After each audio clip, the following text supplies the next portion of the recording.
The Magic Podcast, hosted by Lloyd Barnes, Craig Petty, and Peter Turner's sex toy, Pig Cake.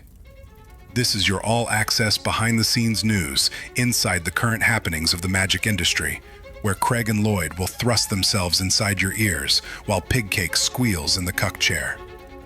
Every Wednesday, they'll rant, dissect, and give you their raw and unfiltered views on the art of magic. This is your final warning. There will be bad language, cuss words, fuck bombs, and multiple references to Ted Karmilovich being a nonce. So if you can handle it, lock your doors, take out your deck, spread it nice and wide, and brace yourselves for the Magic Podcast. Welcome back to the Magic Podcast. I'm in Las Vegas. I'm in Magic Live. I've never been so fucking tired in my life. Fuck my life. Fuck all of this shit. And I'm here with Lloyd Barnes and the one and only curly-tailed motherfucker himself, Mr. Pig Cake. How you doing, boys? I'm equally as tired as you, Craig, I think.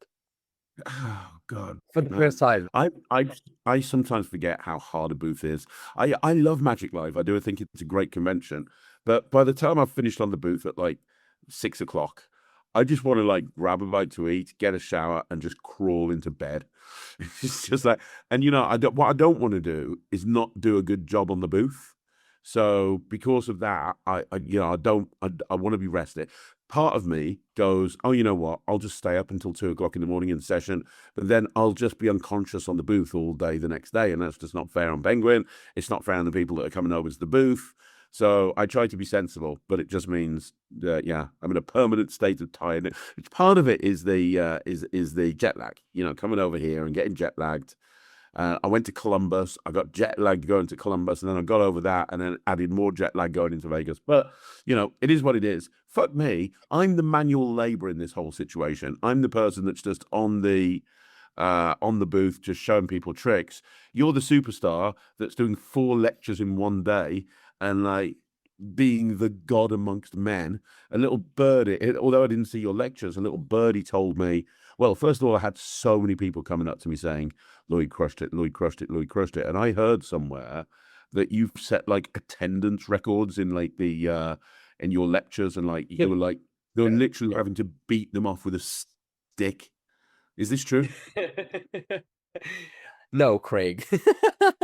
No, it was cool, man. Like fucking I'm tired. I've done 4 lectures in my life, and then I did 4 in a day. And it's 6 a.m. I've been up since 4 though. So I went to bed at 9 o'clock. No, 8:30 I went to bed last night. And then I woke up at 4. I'm so tired. But man, it was surreal.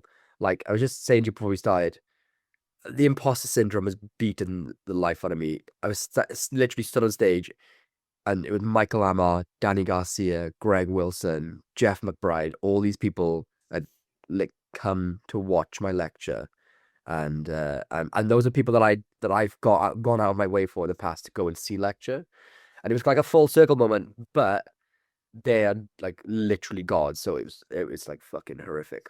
I didn't enjoy all deserved, man. All deserved, man. All deserved, dude. What the fuck? No, imposter syndrome. No, because no. Because you look around, right, and there's people like Danny Day Ortiz walking around. There's fucking Mike Caveney, Paul Wilson and stuff. They should be the guys lecturing. They legitimately should be up there lecturing. So yeah, it like sucked in that respect, but it was a bucket list thing. So can I just say you're wrong? Because those guys are big names. Those guys are really big names. Like Paul Wilson, all those names that you named, they're big names, but you contributed so much to this industry. Like, you are bonus. No.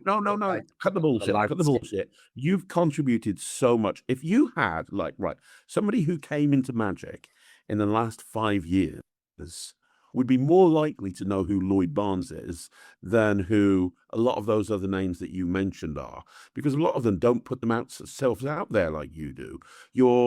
Your connection to your audience through your YouTube channel, through your social media, through Fourth Floor, through this fucking podcast, your connection to your community through your Discord in the Fourth Floor and everything else that you do, and your membership and all of that.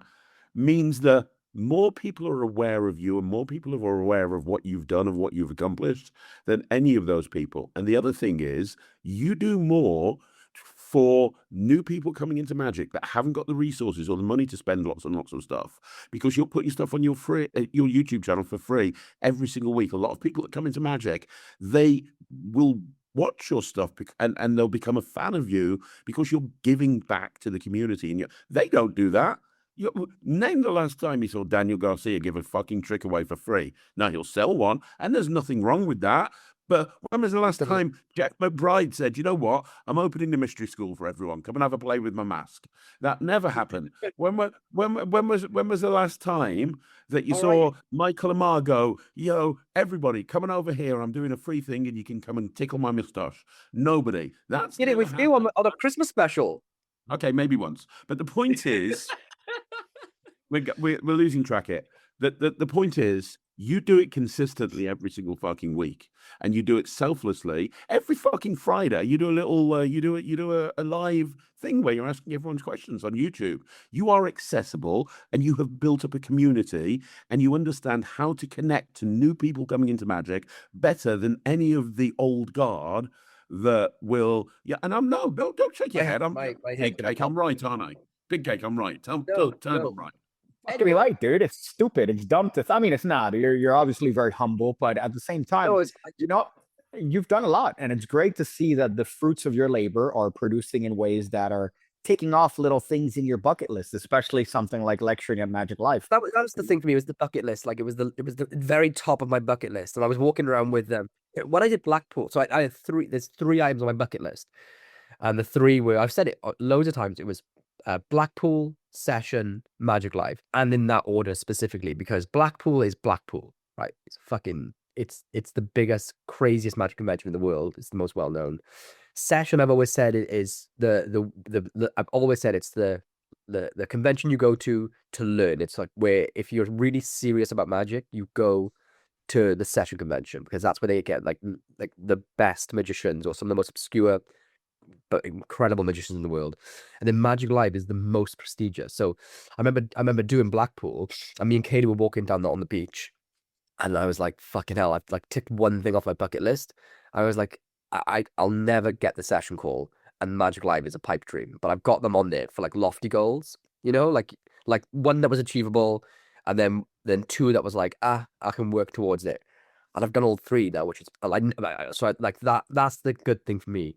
The imposter syndrome will never go ever, because like be real. Like we can be completely real here. There are just different levels to some magicians. Like dude, there was the guy who won FISM, Luis Olmero. He did a performance last night, and I think he might have used real magic. It was a matrix effect, and I'm not even like fucking joking. We know almost every fucking method under the sun. I think he might have used real magic. It was I'm surprised, because if I could actually do real magic, the first thing I'd do is I'd move 4 coins around on a table. The way he made it, would do it twice. Like, so there's different levels, and you see someone do that, and you think, yeah, I'm just taking up someone else's deserved time. Dude, so, no, you don't. Anyway, how many of those motherfuckers there are vanishing elephants? None that I know, but it was a Statue of Liberty in slow motion. Yeah, no, you kind of changed it, right? But the point is, I completely disagree with you. I would say that you're a bigger name than most people in the industry at this point. Well, hold on. You'll know that popularity doesn't mean talent. Yeah, I mean, you are talented. You've done stuff that I couldn't even dream of. I will never get asked to lecture at Magic Live. I'm just not Magic Live material. I said the same thing. No, I will never. No, I said Craig will never get asked to lecture at Magic Live. Exactly. Yeah. It's never going to happen. Like, look at next year. You're doing Magi Fest. I will never go and do Magi Fest. It's never going to happen. Why? You've already done the session and the masterclasses. Yeah, as a stand-in, because fucking Andy was fucked. I turned up as a guest, and he's like, "We've had a lecturer let us down. Will you step in?" I'm scraping the bottom of the barrel, and I was like, "Yeah, I'll step in, Andy." It's not like he's like, "Right, you got a let's standing the ovation. lineup for the session." I know. Let's go with Craig Petty. No fucking conversation like that has ever taken place. And if it had have taken place, I would have had the Magi Fest years ago, because I did session like 4 years ago, stepping in to help him. And he would have got, if he'd have even thought for a second, wow, that was a great lecture, let's get him in for Magi Fest, I would have been offered it years ago. I haven't, and I'm cool. I don't care. But no, I got the call from Magi Fest because I feel like I guilt tripped Andy into it. So I got to be honest, because on the lecture, I was like, remember the year that I did the session, fucking, we were doing the podcast afterwards, and I realized that like a few lectures from the session they'd invited to the Magi Fest. Remember? And I was like, oh, okay, fine, I see how it is. Only the good ones go over to Magi Fest. Okay, great. And then Andy messaged me like, "You want to come to Magi Fest?" And I think like, which, so you need to. All I'm saying is, the best way to get in somewhere is to make someone feel terrible. Like you, yeah. If you guilt trip someone, you get what you want. It's like Yeah, gaslighting, that's I think. how I get I'm laid. gaslighting my way into Butterfest. But hold up. There's so much talk about your bucket list and these lectures, these prestigious lectures, but there's one that you keep overlooking, dude. There's one that both of you keep overlooking. You have Blackpool, Magic Live, whatever, the session, the Magic Con, dude. The Magic Con. What are we talking about here? That is the most prestigious area in the Rugeley Rose. All right. You have scores of people that are going to come and watch you lecture. All right. So what are you talking about? Prestigious. That should be the one that you're aiming for, not Magi Fest in Columbus, Ohio. Magic Con in fucking Rugeley Rose Theater, Rugeley Rose. All right. In what's that area called? Staffordshire. Staffordshire. In Staffordshire, England. All right. Which I saw one time on a fucking highway poster somewhere. All right. And we did That's the most officially prestigious. announce that Pig Cake will crying, brother. 100% definitely be there. I got my We managed to thank find you. a deal where we could lock you up in the hole in a crate. What?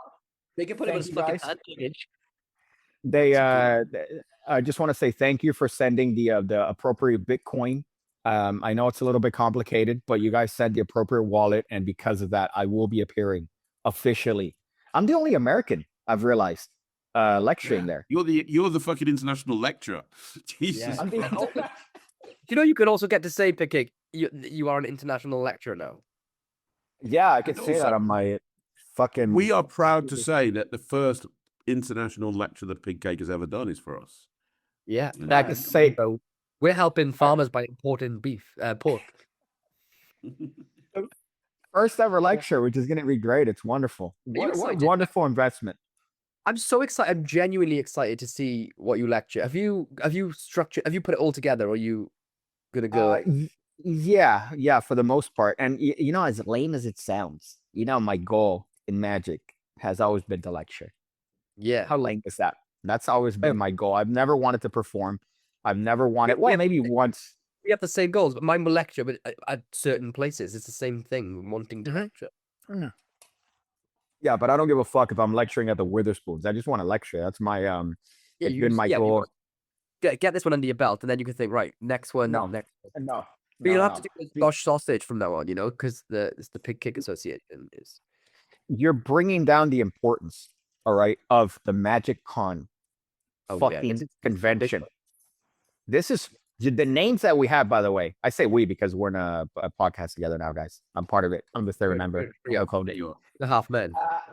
The half. Okay, fuck. Listen, all right. The fucking Valley. I was looking through again the stupidity of you guys for going, 50 quid for this fucking 2-day lecture. It's Yeah, that was kind of not our unbelievable. proudest moment, I'll be honest.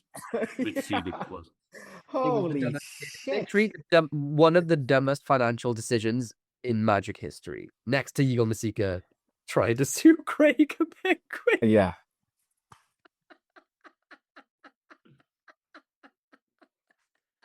Yeah, right. Yeah. Oh, by the way, I got sent this clip of my lecture. If you want to see, if you want to get an idea of what it went like.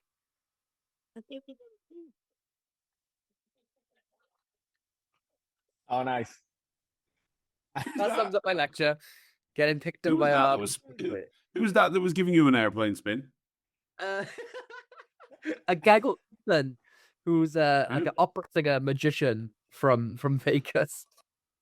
I picked someone to come up on stage, and I was like, I need someone to come up on stage, and then he stood up, and I was like, Jesus Christ, because he's fucking huge, and I was like, oh well, this looks terrible. Stand next to me, Dad. And then afterwards, I was like, can I have a bike for Christmas? And then he said, if you get this right, I'll pick you up and spin you around. I was like, oh, it's fucking on. So he did. That's fucking sick, man.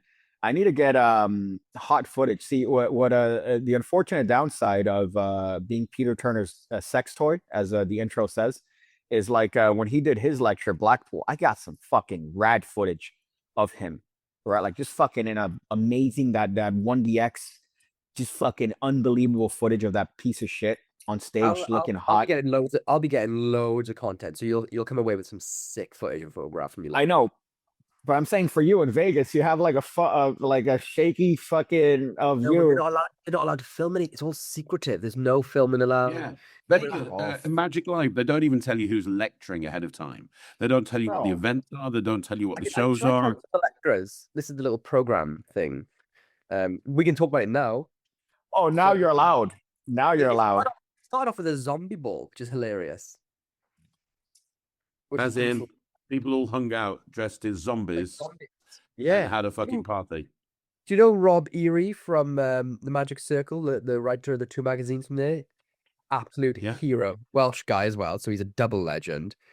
This is him dressed up as a zombie. How cool is that? And but if you look at the inside of his top, it was all like breathing blood and guts. Okay. Sick. So So, good. the There was Calvin some and people went Hobbes? all out.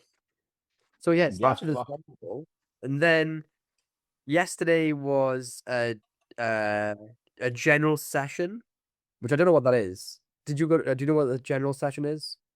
Oh, I have no idea. I was just in Dealable. General But yeah. session. Roy Johnson, Benjamin Barnes, who could be my dad, Jason Latimer, Jack Hart, Joshua J, Jamie Allen, and then they did like a memorial of all the magicians that have died.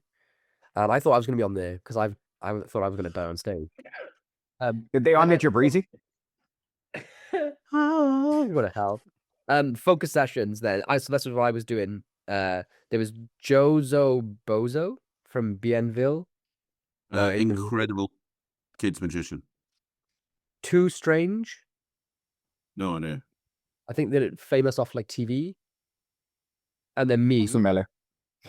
And then in the night there was it doesn't say, but there was the Danny DeOrtiz show and the close-up experience, which is that thing I was telling you about. So the close-up experience is I managed to see it, is the best experience I've ever had in magic. And I'm reluctant to say what it is, but I think, unless it's not on Wednesday, because this is going out Wednesday. Yeah, okay, I can talk about it because it's on only today. So basically, the close-up experience is this. Oh my fucking God. We all got sent into a room and a video, and we got put into 2 lines, and we all got given black cards or white cards. So we were separated into the white line or the black line, which I thought was weird. And then everyone was saying the same thing, but we got separated into 2 lines, and then a video from Mike Caveney comes on the screen, and he's in black and white, and it's like it looks like a fucking vaudeville era sort of noir style shot, and he's like, "This is what's going to happen. All of you are going to walk into the next room, and there are black and white ribbons on every seat. As you walk in from the left side, you're going to walk to the center. If you walk in from the right side, you're going to walk to the center. If you come in from the left, you sit in a seat with a white ribbon. If you come in from the right, you must sit in a seat with a black ribbon. When you go through, you're going to be taken into a place that's not Magic Live. You're going to be transported into another world. See you on the other side." Like, what the fuck? So you go out, you take your seats, you go into this like new little theater area, and it's Dean Dill's barbershop, and they've rebuilt it from the ground up in Magic Live. Dean Dill. I don't know about you, he's one of my heroes. He's somebody that I've watched read everything, binged everything. I could tell you every single move, every single routine. Just out of this world magician. And he passed away like about 10 years ago. And they've rebuilt his barbershop. So that. they rebuilt, you sit down, the whole thing with the seats coloring, the ribbons, is a ploy to make sure there's no gaps in the seats. It's a really clever move. So there was no one sitting on the edges, no spaces left. It made sure it was packed perfectly. Really clever. And then, tring, Mike Caveney walks to the door. They put like the classic vintage zoomed in spotlight onto him, like, and he goes zoom. And he starts telling stories about Dean Dillon, his barbershop, and all the magicians that would come in and out over the years, and how they would hang out and do magic. And you'd say, oh, you know, the last person in at the end of the day, he would pull out something special that he'd never shown anyone. And then they just started, they started introducing, like, he's sitting there, and then he goes, tring, and Paul Wilson walks in, like, oh, hey, can I come and get a haircut, please? He's like, the last time I had one of these was when I had hair, kind of thing. And they start chatting like they're in a barbershop. And as they're doing it, they're jamming. And they're performing tricks on the audience with Dean's actual props that Copperfield lent to them. And they start doing, doing some of Dean's classic pieces, but in ways which are kind of new and more fooling for magicians. And then like David Regal, tring, walks in for a chat, starts doing like stuff that he's never performed before, secret things that Dean Dillon helped him develop and work on. And then Luis Olmedo come in, who won FISM, and he did, because Dean Dillon loves Matrix, did there was literally a moment where I genuinely was 100% a layman. I think he used real magic. Like, I legit think he used real magic to do it. It was like, I can kind of half explain kind of what he did. Like, not the method. He put 4 coins on the table, covered each one up with 1 card. And then he's Spanish, so it's very flamboyant, you know. And he's like, and they play fucking music. And he's like, and the first coin jumps under the second card, right? And it's like a diagonal. And it's like really, really pretty, really slow, really open. Then, so he gets rid of that card. So there's 2 coins under this card, and then 2, and then, you know, singular coins in the next one. He fucking blows again, and those 2 coins jump and meet the 3rd coin under a card. And the card's gone. And then he shows there's 3 coins under this card, 1 under this card. He blows again, and all 3 coins jump to the last coin and meet it under there. And then they fucking go back in reverse, and then all vanish. And it's not a gimmick table. He's a sleight of hand guy. But it was real magic. And then they did a trick where a spectator was picked from the audience. The spectator held 2 rings, and then the spectator put their hand in either side of Dean Dill's box, you know, his famous box. And then the spectator had to do this with the rings, and when they opened the lid, the rings were linked in the spectator's hands. And then he did one final piece, which was the most astonishing thing I've ever seen. He took a notepad like this and laid a piece of string on it, and then borrowed a ring from the audience. And then he lifts the notepad up and placed the ring on the table beneath it.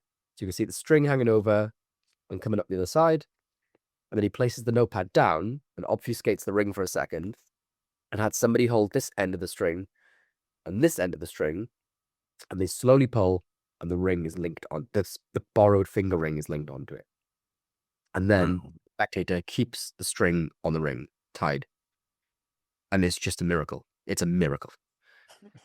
It was like, it was shit. And it was recreated in Dean's actual, but like they even had the sign from the shop. They had his barber's chair, his real chair in the shop, his guitar in the shop. It was, and it was like weird how they were like acting like it's still there. It was honestly, it was the most fascinating, amazing thing I've ever experienced. It was phenomenal. It was honest. If I don't see another thing, because that was Monday, and I only saw one thing. If I don't see another thing, I'm good. That's why Kaylee's looking into flights for me now.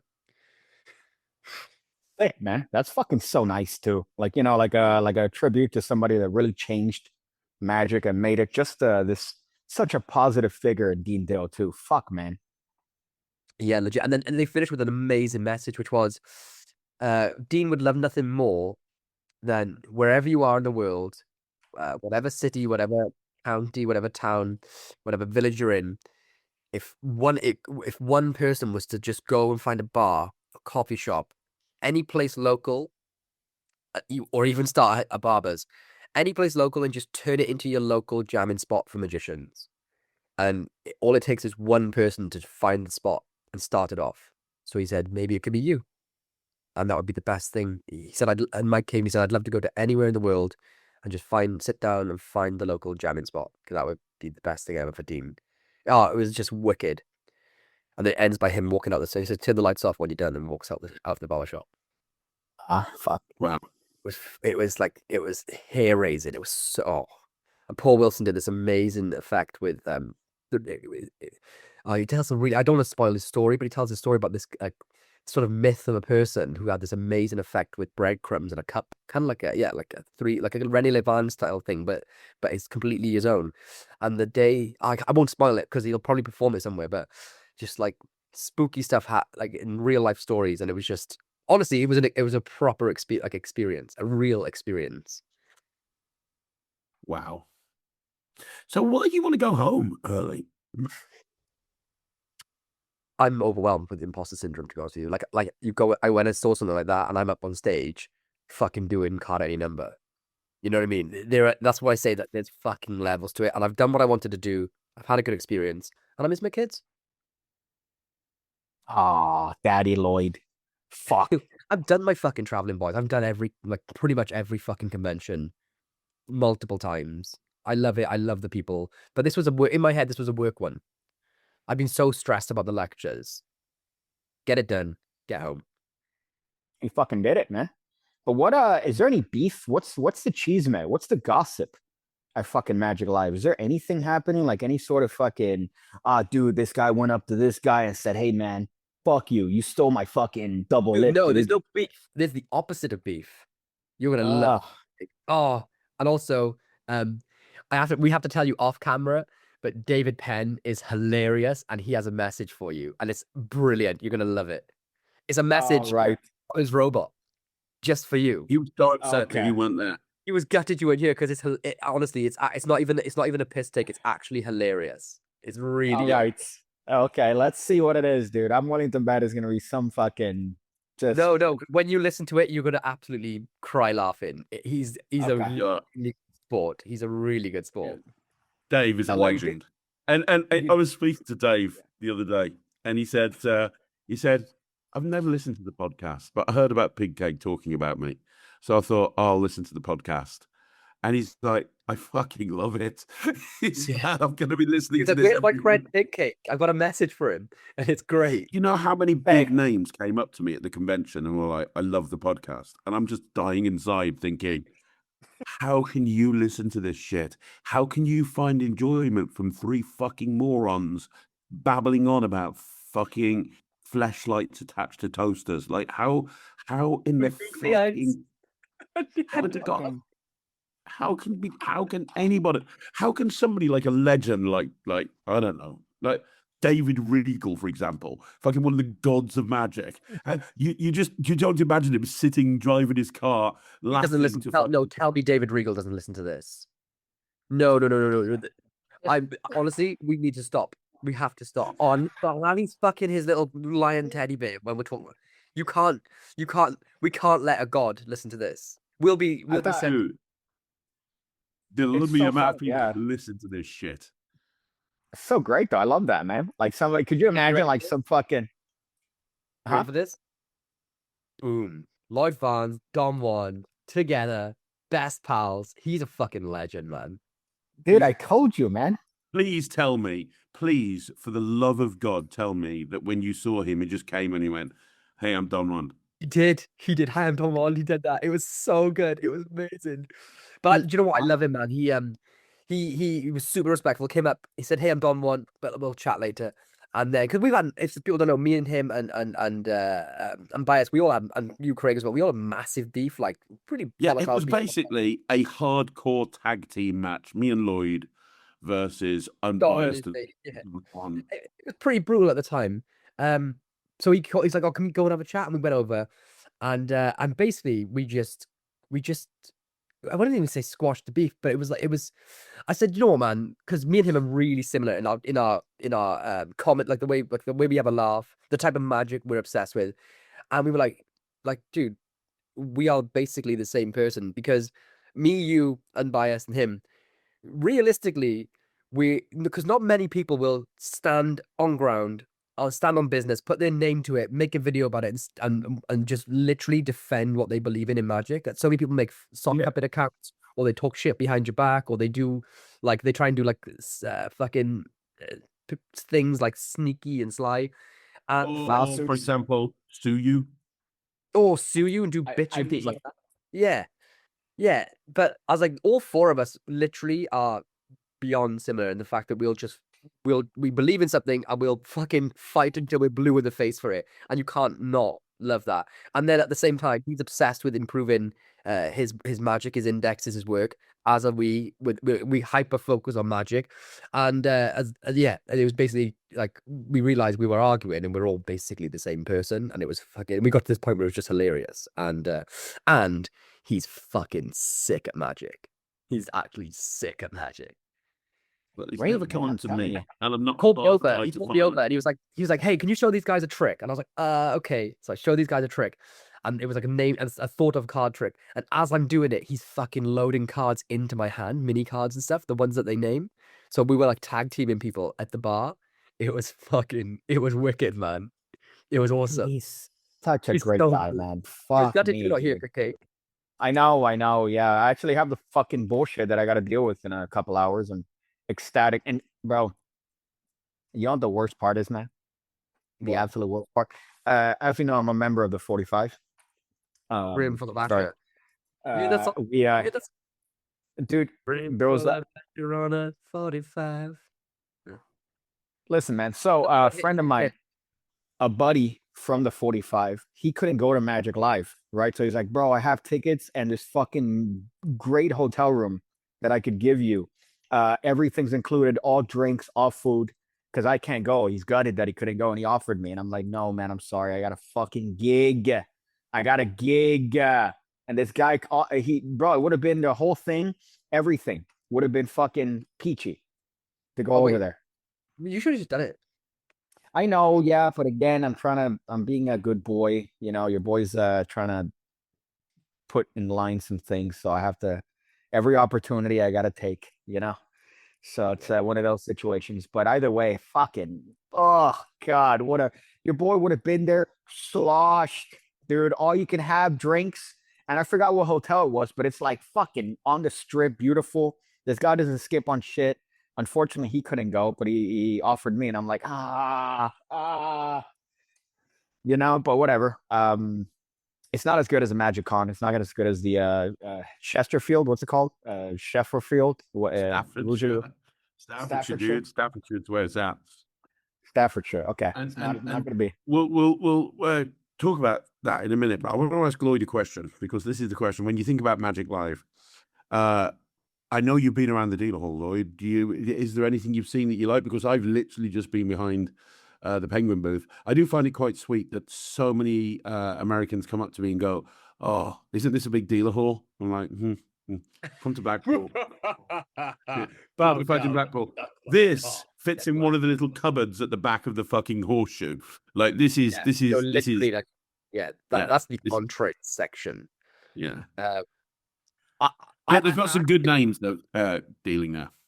I actually didn't see a lot at all in the dealer's hall. I got to see one or two things, so I don't have a fair approximation of the best stuff. But you have seen some good things, I hear, and you are an encyclopedic knowledge of. I've seen a few things. Obviously, Mr. Miranda has got his trick that he's the bottle thing that he's raving about to everybody. You know the one that I mean, where you've got a bag and there's you put something in there and you pull out the bottle and it's sealed in the bag. It's beautiful. It works brilliantly. It's a wonderful piece of kit. I mean, it's not cheap. It's $2,000, but it's very. See, very I think the price is irrelevant, right? Because it's obviously designed for somebody who's going to be performing professionally. It's not a hobbyist thing, and like we've talked about a million times before, so we don't need to so open. But like, if someone's actually going to use that multiple times in their shows, the cost's irrelevant. It's completely unless it was like 50K and you're not going to make that much in shows that year. But like $2,000 is going to be covered in one or two shows for a professional magician. Like no brainer. The item stays in the bottle? Yeah, so you literally put a bottle inside a bag. You borrow anything, a phone, a credit card, whatever, anything you want. You put it in the bag. You need to patter for about 45 seconds. You're talking whatever you want to do. And then when you bring the bottle out, the thing is inside the bottle. It's sealed. It is a glass bottle. It's a real glass bottle that's actually sealed. You can give it to them. I love it. My only thought process that I'm not going to get it for a couple of different reasons. One of which is I'm still in the middle of a lawsuit. But the other reason is I like to think about a lot of these things with how my wife would react. And I know if Sarah went to a show and somebody borrowed something personal of hers and sealed it in a bottle, she'd be pissed because she wouldn't want it kept in the bottle. She'd want it out. So she'd have to smash the bottle. And then Yeah, but you don't have to, like, honestly, I think I think you can say to someone, can I borrow something? And I'm going to put it, you could say, look, I'm going to borrow something and it's going to be safe, but I kind of want to put it in, you could like kind of loosely phrase it, or like there are other options. You could say like they do something with a padlock and a bank card on it. So it's and a paper business card that you put your signature on and stuff like that. You know, you don't have to borrow something expressly personal. You could be like, look, do you have something in your backpack or your purse or your wallet or something that's quite big, but you wouldn't mind if it was thrown away, not thrown away. You wouldn't mind. You know what I mean? You could find, there's a million different things. You could get someone to fucking sign a Rubik's Cube. You know, you say, here's a Rubik's Cube I bought, but all of you signed a different side. So it's expressly all of yours. You know, you can like hand them an apple and say, all of you put your signatures on this apple. Right? Like fuck, don't you haven't worry about that. My concern would be well, first of all, I want to know, like, did they get the rights secured from Dynamo and his team? You know, because a few of my friends developed that folding bottle for him, so I'm not like, looks like the same method, so it'd be you know, and like that was an expensive, a long, hard process for them. So I hope Crazy, that, though. you know, Dynamo's folding bottle, like the most famous trick of the last 10-15 years. It literally Yeah, is. but this is, I imagine it does take a process, but what you're buying is the setup that he provides and then the gimmick, I imagine, that allows you to do it, or that, because it just seems fucking wild to me that you borrow an object, it goes in a bottle, or sorry, it goes in the bag. Yeah, there's something that allows it to get inside the fucking bottle, but still, what are you fucking getting? I imagine you're getting the stuff that allows that to happen and you to repeat it. You're not just buying a fucking bottle that works once and then that's it. No, you're buying. So there's a method to prepare bottles. You can make them at home in under a minute, and then you get a piece of like robotic equipment that will put it all together for you. Wow, that's That fucking crazy. thing I'd want to see more than anything, aside from making sure like it's all like, you know, ethically all sorted out, is the quality of the finish of the bottle when it's done. You know? Yeah. Yeah. Mhm. I'd love to see that too, just because, yeah, I know, you know, any imperfection and then they're going to go, oh, cool, there you go. I think you can get away with some slight imperfections because we overthink certain things. But if it's like, you know, like if it's like glaring, then, but you know, it's one of those things. People are buying it. People are going to use it. The industry will hear it very quickly. If it's all ethically above board, and it works, then it's a phenomenal project.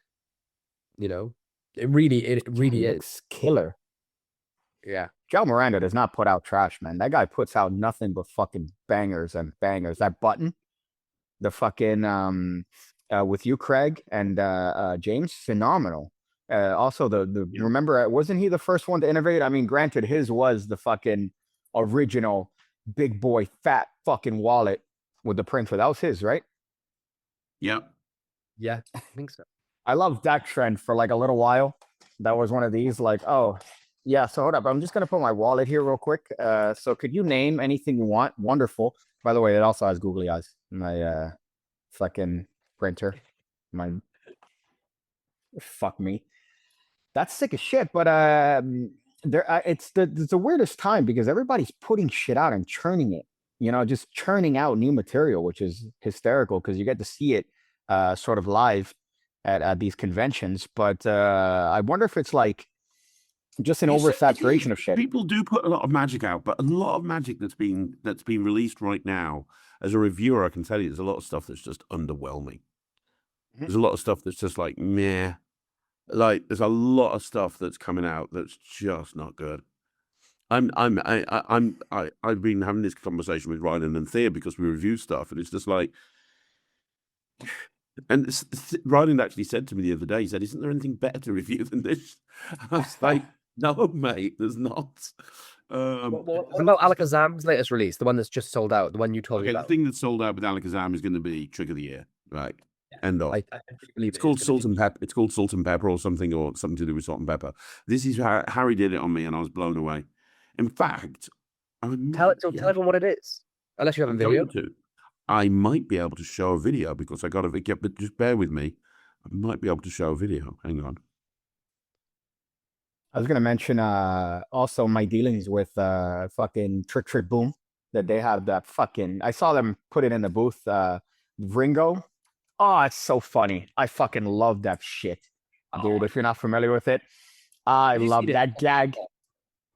Oh, it's such a funny fucking little bit, and it gets you exactly where you need to be able to load a ring anywhere. Explain it to everyone who hasn't seen it. What the use Dude, is. it's just so funny. You go, okay, does anybody have a ring I could get? And then obviously somebody takes out a ring, and you fucking take out a bag with like, Ziploc, yeah, like a Ziploc bag with like 30 rings, and you go, thank you. People are being so generous, and you leave the bag there. And it's just such a, it's like, to me, I love that because it's such a dumb thing.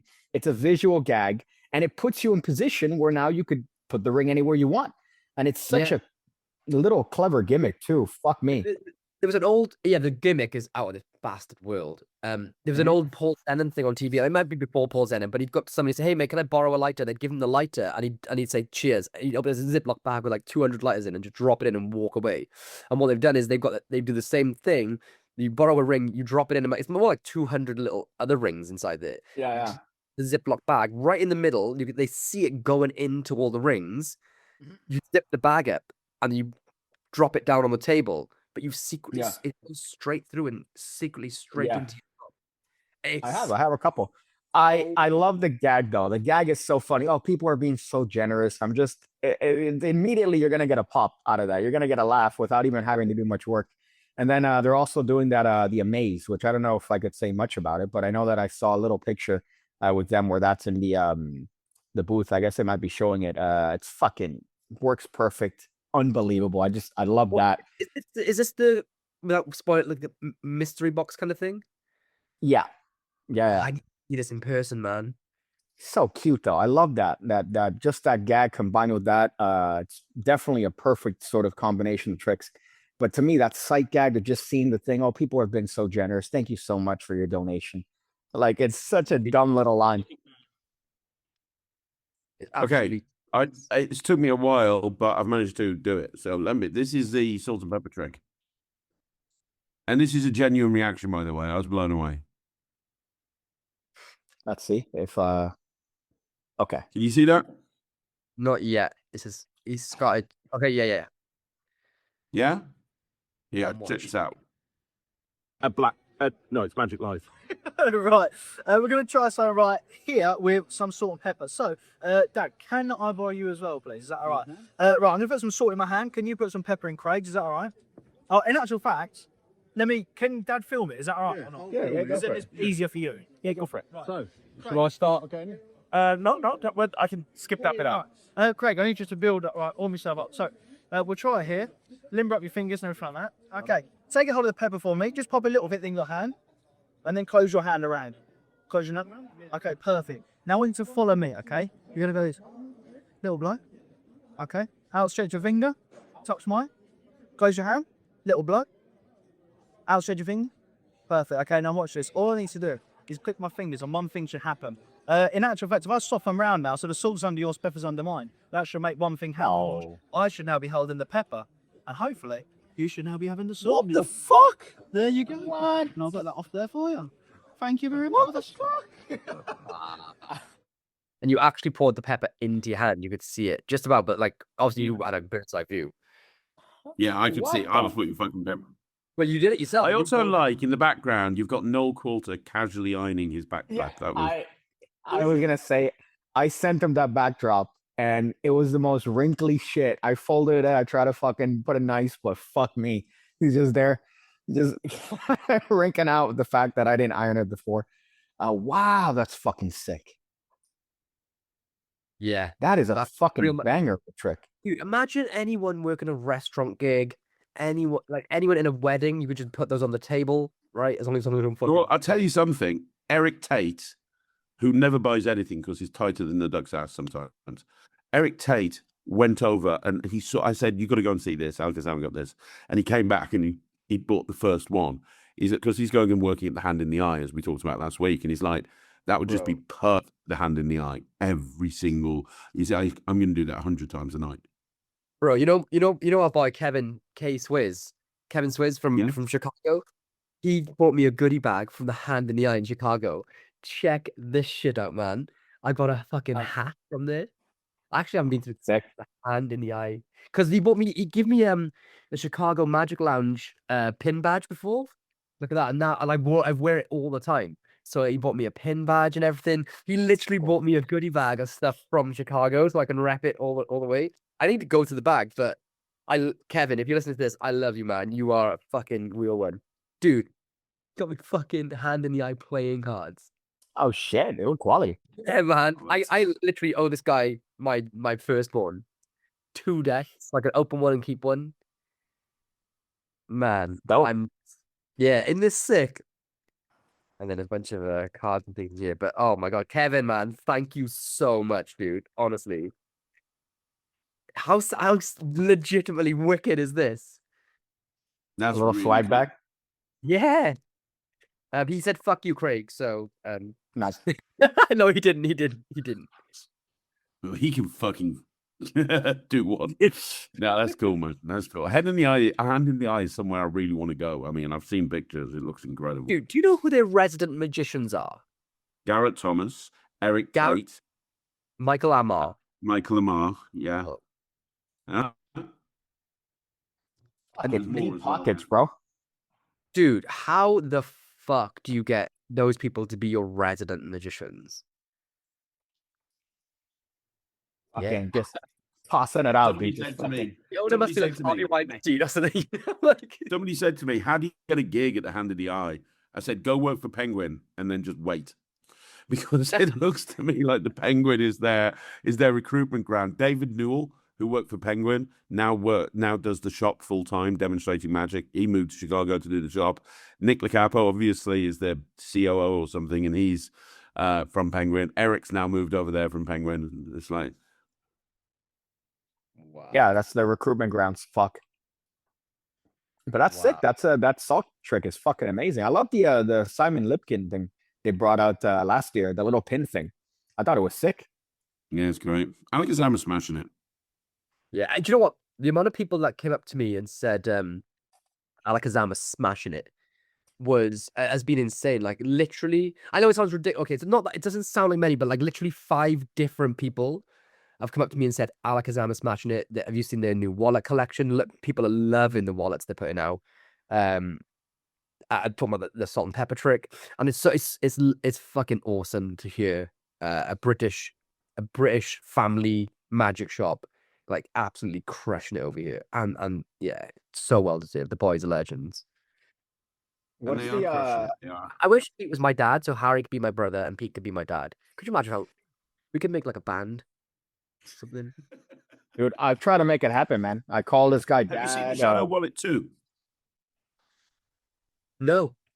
Yeah, they brought out Shadow Wallet 2.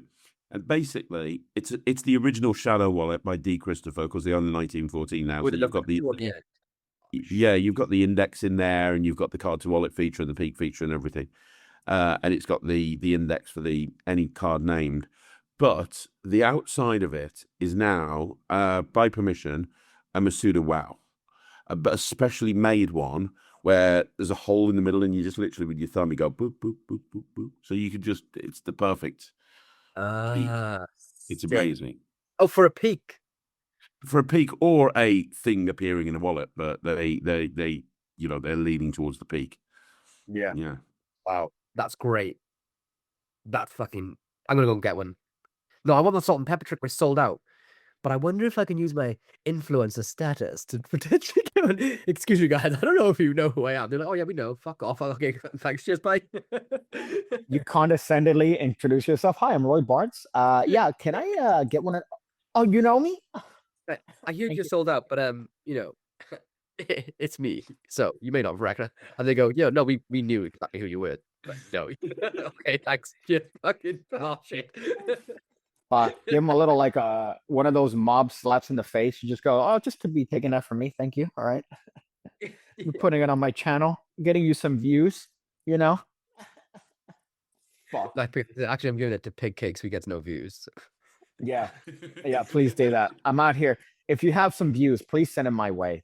I'm out here. I will work for views. Please give me anything. Tried everything. Take my dick out. I've helicoptered it. Nothing works. I do think seriously we have to rebrand you, Pig Cake. I do think like What is you and your fetish, man? You want to rebrand what's unbrandable, dude? I'm So I'll not tell you even fucking. the thing is, you're so talented. You have so many fucking amazing ideas. You're so natural on screen. You have a fucking amazing package of a magician that can blow up really big. But you do also have that fucking backlash of all the fucking gnarly shit you say as well. Fucking not like, looking back at my old videos, it really wasn't bad. Looking back at like old stuff. None of us in public. Yeah, there's some that are privated that I really am surprised I even put the record, there's just little bits. I was looking through there. There was, oh my god, it was so there was like a Rubik's Cube thing that I bought from AliExpress years ago that was like a solve, like it's so bad. And some words in there that I'm like, oh shit, damn, all right, maybe I shouldn't put this video public. But looking back on it, it's telephone. It's telephone. Oh yeah, I heard you said this joke, and it's like I've never said that. I've never said this bit or that bit. But eventually, unfortunately, perception is reality, which is a shame. But fuck you. All right, watch the videos, you fucking cunt. You say that just because I'm out here, all right, doing things a little bit different, a little bit on the edgier side, right? Doesn't mean that I'm one way or another. I hate everyone equally. No, I get it. I get it. You're authentic as fuck. I get that. But oh man, I want to see you. I want to see you succeed. You're so good. And Stop it. Stop it. Dude. Stop it, dude. No, it's what else? and I'll it's just- and it does suck. Like yeah, we would love to have him on board, but he's also a fucking racist. I'm not fucking racist. I hate everybody equally. All right, everybody, especially if you cut me off in traffic, bro. You know, the only people I've ever heard say that are racists. Yeah, thank you. Projection. It's just textbook projection. All right. Maybe you got to look inwardly as opposed to looking down at me. All right. You fuck. You absolute fuck. What was I gonna say? There was something about no, Also, I forgot. Jose Chorizo is such a sick stage name. Well, and here we have lecturing for the first time ever. Jose Chorizo is coming up. The Cuban missile coming straight out of Miami, Florida. The one. I gotta- the only. Some call him Jose Chorizo. Others call him Josh Sausage. The one, the only. I was gonna say your real name then. You fucking. Oh yeah, that's well, if you're trying to get this stream done Bet. or this that's close enough though. Fuck me. God damn. But Pig Cake exists in a Pig Cake has a place in this world. All right, Pig Cake definitely has a place in this world, and I want to force feed Pig Cake upon the masses, whether they like it or not. I want to force feed them. Yeah, you know what? If Craig can make it, you can make it. Fuck yeah, dude! I haven't gotten sued yet, so It's coming. Yeah, but no, in all seriousness, I'm not the sort of person that should succeed in this industry. You did it by brute. I'll be honest with you. It was brute force. You sat there with your little fucking beheading camera every day in front of a shitty radiator, just calling people pieces of shit. Yeah, look at him like Ken Bigley. Look at him with his fucking peanut head. yeah. Hey, He's- hold on. Speaking He of, sat there in a fucking cave in the desert, just calling every magician an asshole, a piece of shit, a wanker, and somehow he became the most famous magician in the industry. We're all could doing you Could you fucking show the video that you shared with us, Craig? Speaking of dragging people into caves, you shared a video about a certain magician that we mentioned that's in the introduction to this. In a live lecture, is this ringing a bell to both of you and your yes, this is Alzheimer's? This is Just Lloyd, this you is- have to this be is- on top of that group chat, dude. The this is- video well, they said who we have to thank for this is Nemid Phoenix. yes. Who Is this ringing a who bell? Took Okay. one. Who took one for the team. Oh, this. Uh, He took one for the team, and he decided that he would watch Ted Karmalovich's Penguin Live. Which, by the way, is great. It's fucking For phenomenal. I mean, for the record, if this is your first time listening to the Magic Podcast, the creator of the mother of all book tests is a nonce. Wasn't He was Thank you for in prison for 5 years for fucking kids. Officially went. to and he prison. was a lecturer at the time, teaching them. Yeah, he was their teacher. You know, they say like, don't smoke your own supply kind of thing. He did. He shat where he ate. yeah. Well, that's gross, but okay. That fucking I love that video though. 'cause And it's just that's one of the reasons why the strapline of this this podcast is done for kids, because Yeah. you shouldn't be like Ted Karmalovich. And so Great lecture. we Great have, lecture. we go, huh? let's just be honest. That lecture's great though. Fuck, he has some tremendous ideas. Man. I've Like, never fuck, watched it. I've never watched it, but fuck, he's so good. So is Lloyd still there? Oh yeah, his eyes moved. Okay. So basically, yeah. So this all started on the Magic podcast when Penguin Magic brought out the Ted Karmalovich's book, and nobody realized that he was a nonce. Somehow it escaped the Magic community, and the Ducks called it out, and then the entire community is aware, and yeah. Of his So- nursery. Yeah. So please remember that he was a paedophile. But before anyone really realized he was a paedophile, he did a Penguin Live. And then Nemid sent me this. And this is probably the greatest video ever to exist. This is taken from his Penguin Live. It's only about 15 seconds long. God Watch damn. this. Do you see that, boys? Yeah. So now I want to talk about the use of kids, because when I mentioned something for kids, I saw mixed reactions. There were a couple of guys that were like, "Oh, this is great," and there are some guys that were like, "I would never do anything with kids." I love using kids. If I have the opportunity to use a kid, I'm going to do it. Okay. Me, dude. Lloyd, God. Hidden in plain sight, wasn't it? Like Michael Jackson, like Jeffrey Epstein, Donald Trump. These guys fucking unseen kids. Jesus. I mean, debatable, but okay. All right. There's nothing debatable about any of those names. They all exist.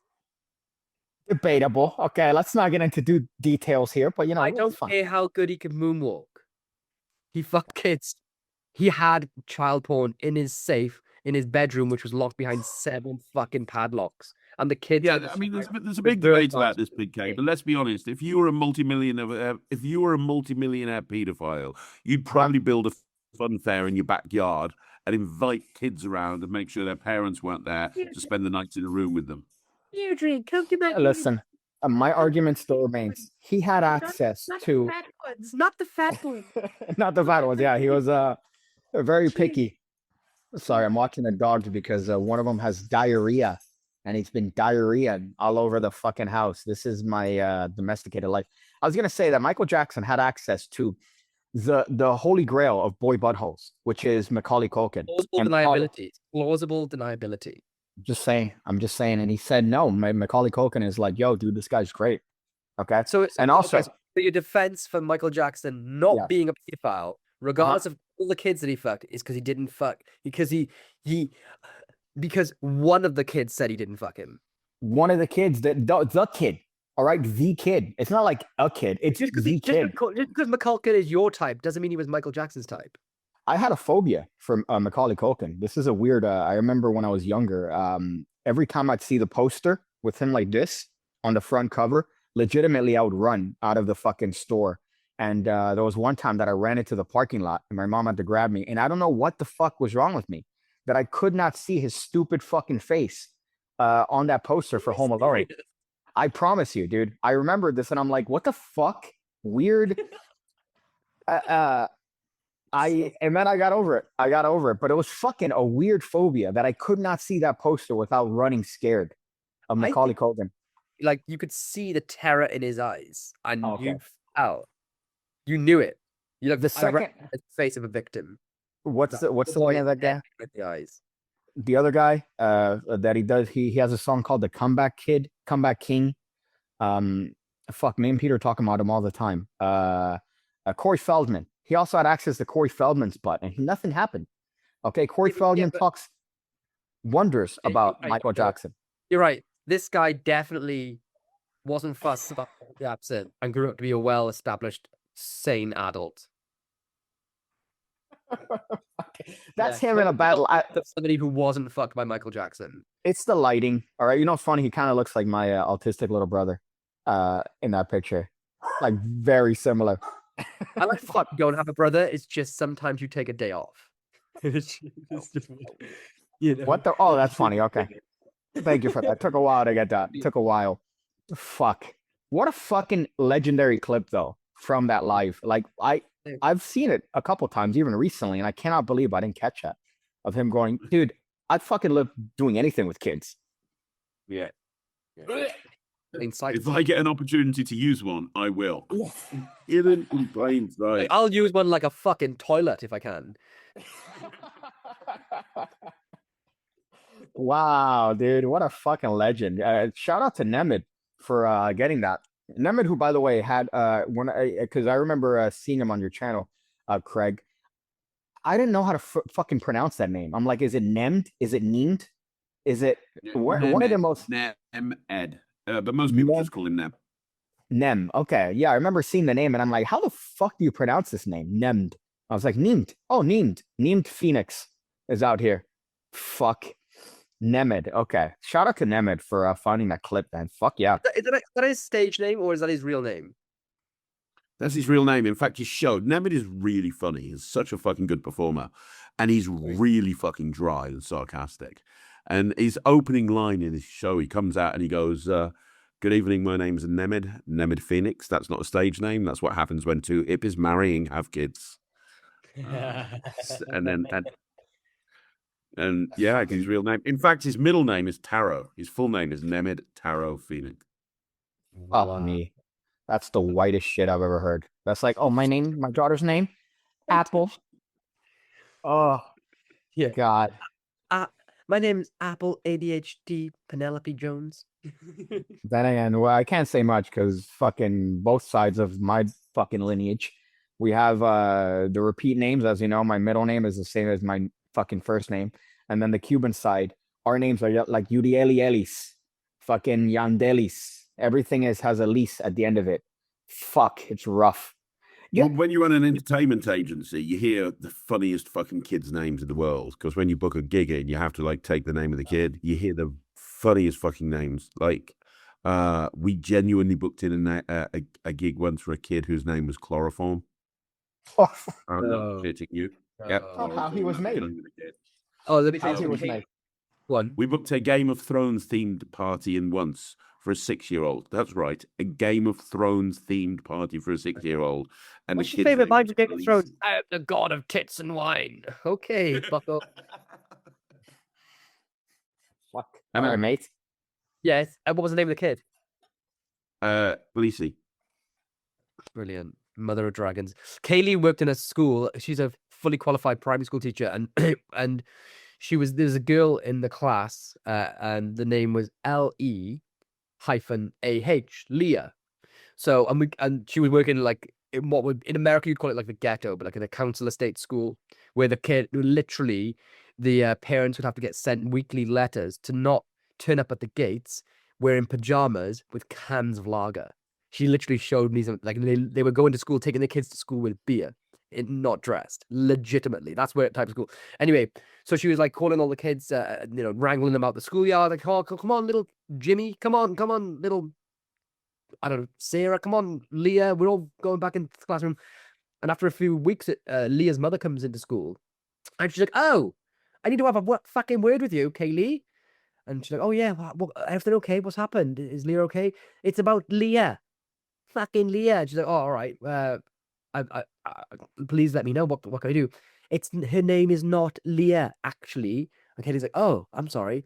She says, it's Ladasha. Ladasha. L-E-A-H. It's Ladasha. You've been calling her the wrong fucking name. Katie was like, oh my God. Wow. Yeah. A lot more common here. A lot more common here, man. But it's You got almost a lot like you can't like if some people I went to the registry office to sign my kids' names, and the guy was like, oh, because I got Thomas and Michael, they're pretty standard names, and I was like, oh man, you must have some horror stories. And he was like, yeah, there was a guy who called this kid like Ricky Martin Fernando Flores Flamingo Indigo Pink Violet or something, and that kid was so fucking doomed. And but there was certain laws like, or there was somebody wanted to call their kid Kate, like K8, number 8. And he's like, we can't do numbers, like, but the amount of people that come in here and want to like Simon with a 1. Simon. It's not a fucking username, dude. I know. It's a kid's name, mate. Fuck me, dude. Ladasha. Oh, it's Lasha. I already know the type of person. She shows up in fucking PJs, right? I guess to that meeting, she probably showed up with like pajama bottoms, some weird fucking Primark top. Not saying bad about Primark, but my goodness, like you go to the right section. The Primark top. Yeah, no, I have some, but I'm saying like the section in Primark that's like inundated by people that look like they're from Bradford. You know what I'm talking about? Yeah.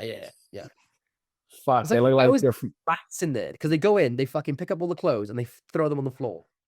Yeah, it's great to dig through, looking for your size. Like, oh, let me see if these shorts that are how much? £2? Okay, great, good to know. Good to fucking know. Fuck me, what an experience. I need to get a But because I fucking hate buying clothes. The shoes that I wear, like I'm wearing, I wore Kaylee's jeans, a fucking old t-shirt that I found, and the laces in my shoes have worn apart. They've worn and just ripped, and I can't be fucking bothered to buy another pair of shoes. So there's a hole in the sole of my trainers, and I wore them on stage. I was like, I don't know what the fuck. fucking. I would just spend money on clothes. I just fucking don't get it. It's one of those things. People Well, walking I around was with gonna like t-shirts and fucking. Me and Craig, I mean, I think we take the same approach, Craig, which is just as long as it covers the bollocks. Exactly. I Exactly. need to I'm frequent a Primark before the lecture because I need to rip a shirt. I need to get a red tank top that I could rip like Hulk Hogan for my entrance. Oh, if you don't do that, I'm gonna go batshit now. I'm thinking of the logistics of the microphone though. That's the only problem. But I definitely will go on stage and rip my We shirt could take that, the one you got there. We can just use that as the full mic stand because when you stand, it'll be the right height for you. Cool. Yeah, you're right. You're right. You don't have to even bend it up. It just is perfect for my height. I'm actually standing right now. Yeah.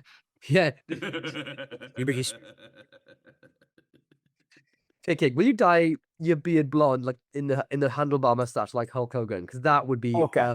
amazing. What I thought you were about to say is if I could dye my beard like fucking, or one of the I've seen a couple out and about. There's a Whole Foods not so far from here. And I've seen some like fucking dyed beards. I hope that's not a trend now. I really hope that's not a fucking thing that dudes are You doing can now. start that trend, baby.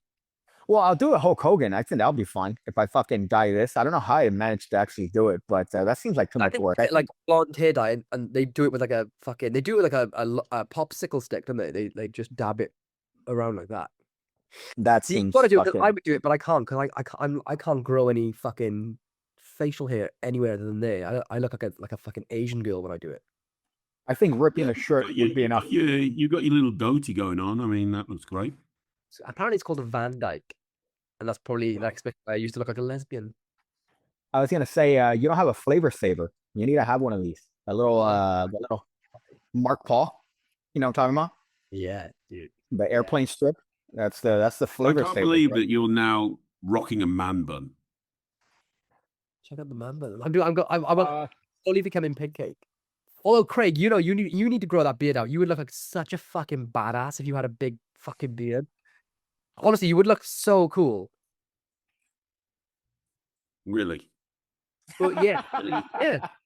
Try. I don't try it. think there's many words that you can use to describe Craig Petty. Cool is not fucking one of them and never will be one of them.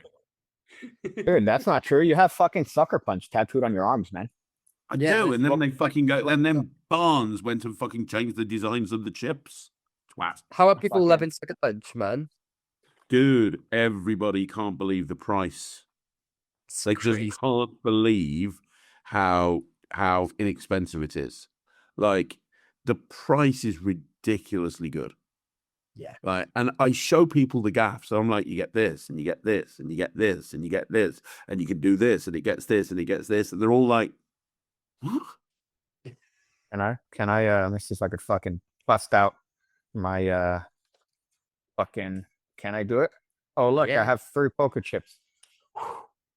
What? Where did it go? Where did it go? Wait, let's see if I can make the other one vanish. Oh, what? And then oh shit. Can you tell? I've been doing That's sick though. If Pig K can do it, anyone can.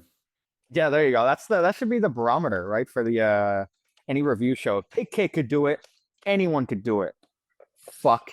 I love the Sharpie through the most, I think. Yeah. My favorite is the Slippery Sam. You nailed it with the design of that Slippery Sam. It's perfect. Oh, thanks, man. Thanks. It's and in the trailer, that's one of the. I mean, you do most stuff, but one of the things that you get people fucking screaming for is the use of that Slippery Sam. Yeah. They I was really. in my house the other day. I don't know if you guys are familiar with this. Is this like a rip-off deck? No. It's you can use it. Is the deck split when you go through as well? Yeah, no, it just has a bunch of gimmicks. Like a Yeah, bunch I'm of sure different. that's- This I Yeah. bought years ago.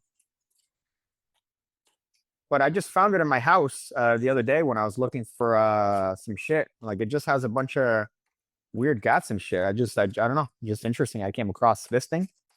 It has like a 8 of diamonds on the corner. So you could do the fucking I remember this. I think it was fucking Eric Ross put it out. I think Right, I think it was Eric Ross's thing, and there was a bit of hot water because some of the, like that 8 of diamonds with the scratch was originally in the gaff deck by Garcia and Houchin. And I'm sure there was some, I think, and I might be wrong, I don't want to get fucking flamed, but I'm sure there was some issues over him using some of their gaffs from that deck. The hardest process I found designing the gaff deck with you, Lloyd, was the amount of ideas that, because I can't remember the original Illusionist gaff decks very well. And the amount of gaffs, and I was like, well, let's do this. And you were like, no, that was done in this. Let's do this. No, that was done. You've got encyclopedic knowledge of like gaffed cards from those old gaff decks. And every single time I was like suggesting something, you were like, no, we can't do that. We can't do that. We can't do that. Part of the reason it took so long is really making everything unique and not half-arsing it and not kind of going, well, we'll just throw this in for the sake of it.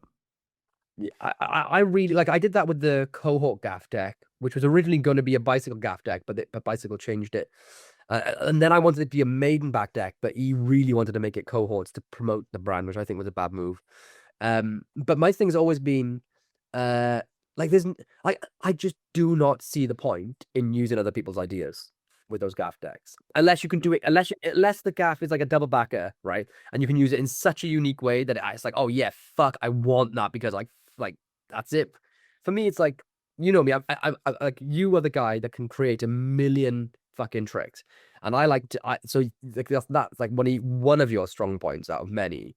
I like to look for new. I like to look for blue ocean territory shit. So when it comes to the gaff deck, it was the perfect meeting of me and you, where like I knew what was already existing that we couldn't touch. And then you knew how to take fucking anything and just turn it into a piece of gold, which is why some Yeah, of these. but how do you do that when Rick Lax invented everything? How is that even possible to come out with anything? Yeah, true. He's come out with everything. So a double backer, that's So has it. Rick Lax So- disappeared recently? Is it me, or has there been less Rick Lax recently? I'm blocked, so I don't know. I want a voicemail. I know he doesn't know me, right? But I want that voicemail. I want one to appear on my. I'm almost tempted to leave my phone number so that he calls me and leaves a voicemail saying, I am Rick Lax and I invented everything. You should really mind what you watch or say online. I want one of those. I haven't gotten it. So that's my bucket list. I got hundreds of them. You talk about. I've got hundreds of them. Oh shit! I'm almost in Yeah. project. Fuck no. What? I have so much. He fucking doesn't like me. He does Fuck. so much. I want that. I want that to look at my phone and have nothing but Rick Lax voicemails. Like, you are being unfair to me. Me and Craig got a bunch of voicemails at the same time. We were at the session convention, remember? And I was like, oh, fuck this, just deleted them. Craig was there going, like, and we were just fucking crying, laughing. Like, Oh, that's so fuck. My goodness, man. I want that, dude. Fuck that. Give me that. Send me They- mean crazy. messages. He was One thing pissed that I off was that we called him out for exposing 10 years Mr. Danger, because everyone called him out rightly for exposing it. And then it was like the voicemails are along the lines of like, there are bigger issues in the world, like people fucking kids. You should be spending your time talking about that. So the next episode, we were like, yeah, okay. So Rick Lax doesn't want us to talk about the egregious damage he's done to 10 years product line. He wants us to talk about fucking kids. yeah. I remember that. I remember that actually. Fuck, I was gonna Let's say. do that. We now do, because Ted Karmalovich needs Well- to be called to question. One thing that I was going to suggest for this podcast is for years on mine, the Pig Cake Pigcast, I had voicemails. So I don't know if you guys do that with this one. It's We very have easy. occasionally when yeah. people have sent them in. Yeah. Normally, Okay. Tyler Lunsford would send some in. And so we normally we ask for viewers' questions and voicemails, and then we forget to do it. Well, there's a service called SpeakPipe that they don't have to make an account. They could just leave a voice, which could be a little bit dangerous. I've done that live, and unfortunately, people do come by and say some, some fun words every once in a while. But obviously, this that we pre-record it. I think that would be an interesting thing to bring in some little voicemails from the. That was the other thing. We never even listened to them first. We would just play it live. Gosh, yeah, that'd be great. And then have one of Craig's underlings have to fucking censor it. Fuck. One of your many indentured slaves that you have working at what's the fucking company? Well, Magic TV. The Magic TV, there you go. is Yeah. encompasses everything. Yeah. Just imagine you there like fucking edit faster. You know, can't.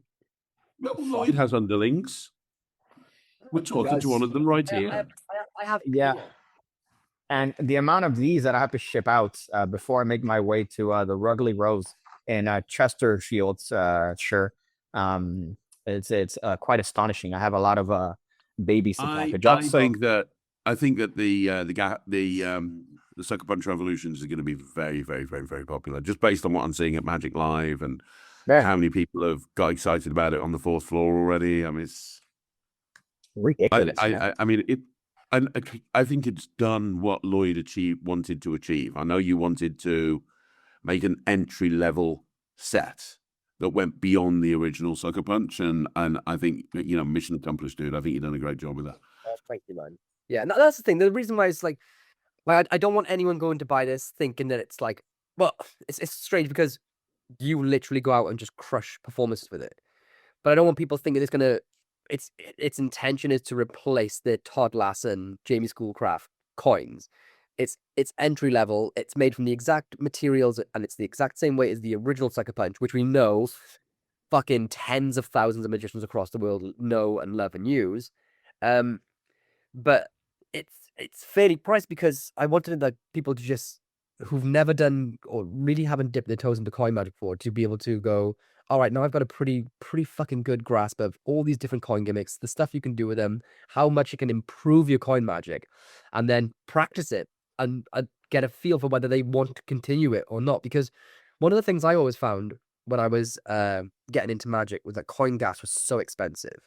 And I came from nothing. So I remember when I was first earning a little bit of money, that I could buy like 3 new tricks for $30. So $30 a trick, or buy 1 coin gaff for like £90, you know, from Eddie Gibson or something. And it basically kind of put a monetary barrier up against me, like learning.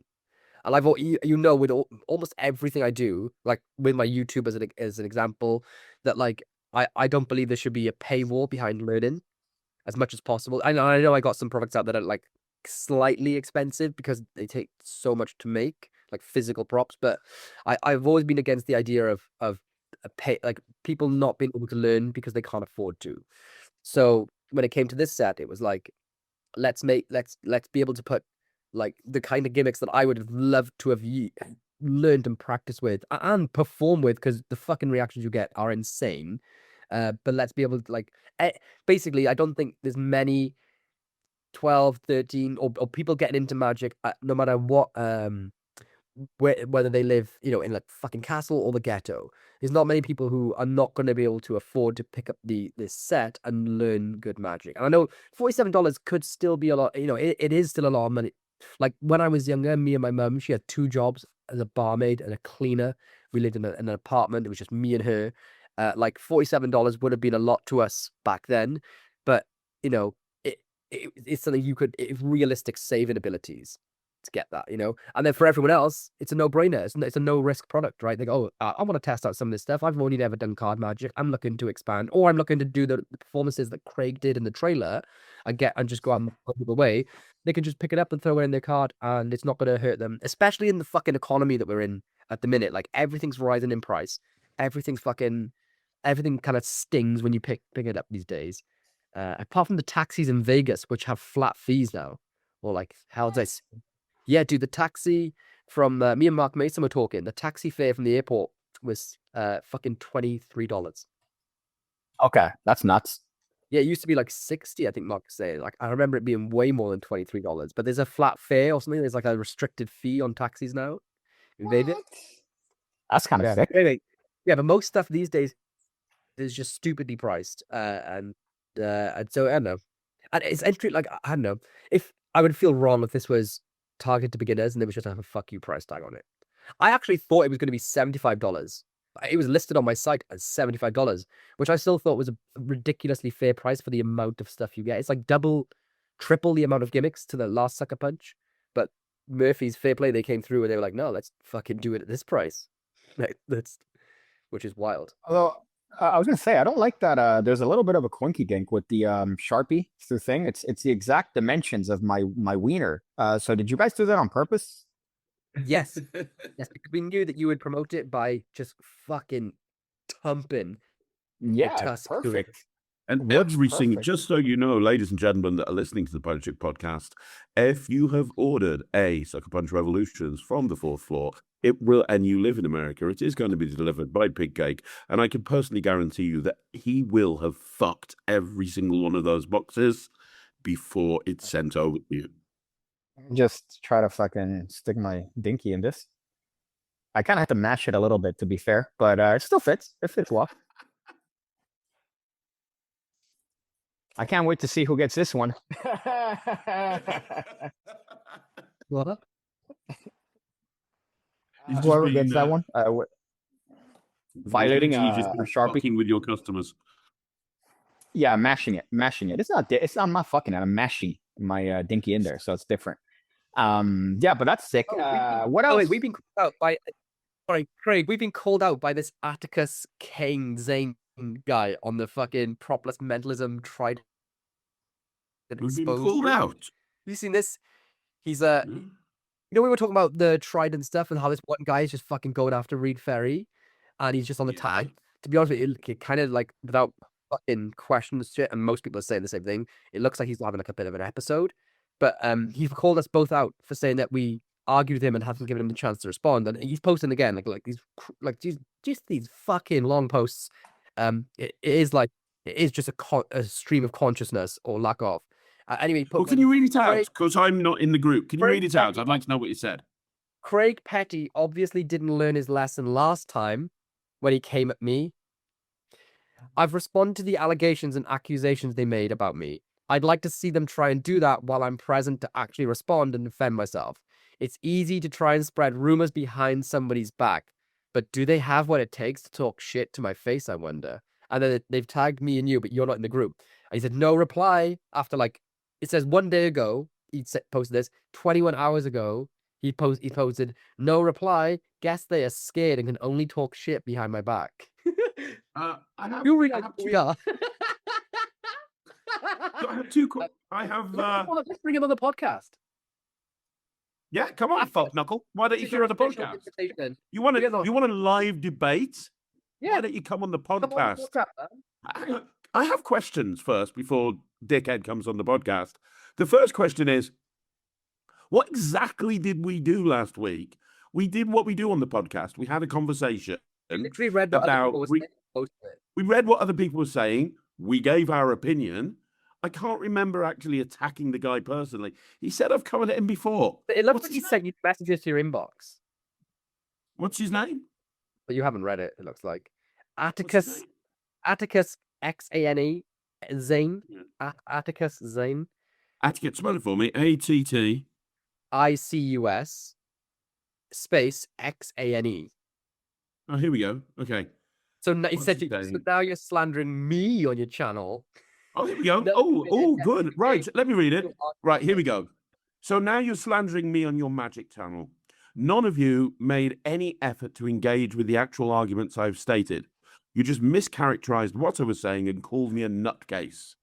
Try that again, but this time put me on the show. I'll call in and I'll respond to each of the allegations and claims you have unfairly made against me. I also have evidence to back up everything that I've said. Not a single shred of evidence has been produced to support the allegations made against me. For example, I'm quoted as complaining that the product isn't a Propolis effect, and Lloyd provided evidence to the contrary. He has performed it propolisly. However, I said, quoting Reed, when I said that it isn't Propolis effect, and the complaint was that this was directly contradicts what he's also said advertised. He's talking shit that this is also some incredible, groundbreaking new piece of Propolis mentalism. These are just concerning facts that I have raised in the same quote that Lloyd read out. If you actually listen to what I said, he uses the word genius. I'm literally just stating evidenced facts and saying this could be a cause for concern. Be careful. On the other hand, maybe it's just a genius thing we haven't understood yet. Calm, rational, evidence balanced. Yet I'm a mental case for this. I'm a nutcase. Maybe if you actually think about what you're reading out rather than just reading it out and then projecting whatever nonsense you want onto it instead, you wouldn't be in this situation. What situation is he talking about?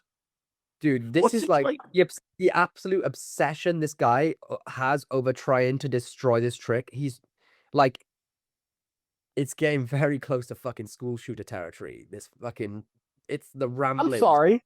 Am I fucking painted on the wall? Am I a fucking just what he called Lloyd and Craig out because of the things in the pot? What am I fucking in this pot? Am I fucking just a toy? Huh? What about me, dude? What about fucking say Pig Cake also talk shit, dude? I'm just fucking. Oh, sorry. I'll just let me. I'll just be here. It's fine. It's fine, Atticus. You don't have to mention me and say that. Oh, yeah, you boys were talking You know shit what in I'm the pod. really fucking confused about? The bizarre You know thing what is I'm that so really many people that know or don't know who are or purchasing customers of Reed are all coming out and saying fair play, this is the real deal. I'm happy with my purchase. Either everyone is lying, everyone, or maybe Atticus is wrong. Okay. I like think Here's, let me just, because I'm really confused. It's early in the morning, so maybe I've got this the wrong end of the day. I have no fucking interest in Propolis mentalism. No interest in it whatsoever. The first time this was brought up was when you brought it up on the podcast. I had no idea what was going on. You talked about the group, and then I gave my opinion that somebody shouldn't be reviewing a product if they don't own the product. I think that was my thing. You can't call someone out for something if you don't have He's the doing product. that thing, like he's doing that thing where he's like, "Oh no, I'm just trying to warn people that it might be," and then he's like fucking just writing essays and essays and So he's everyone's writing post after post after post. It's like, Even though I've seen Reed Ferry put it like record this, and I've openly said it's very good. I've just seen Steve Faulkner's put a video up saying that it's really good. I've seen some of the really big names. Pete Turner's attached to this project, right? Pete wouldn't put his name on something if he didn't believe it was good either. He's calling Pete into question now for other things he put out or said is good in the But past. Here's the thing. And then I put up a thing yesterday, Orange Gate, and he's calling out, he's saying one of the performances was fake. And then the top comment is, Atticus, the screenshot you took is from a different performance from the same time. This isn't the Orange demo. And then Reed's had to go and correct him.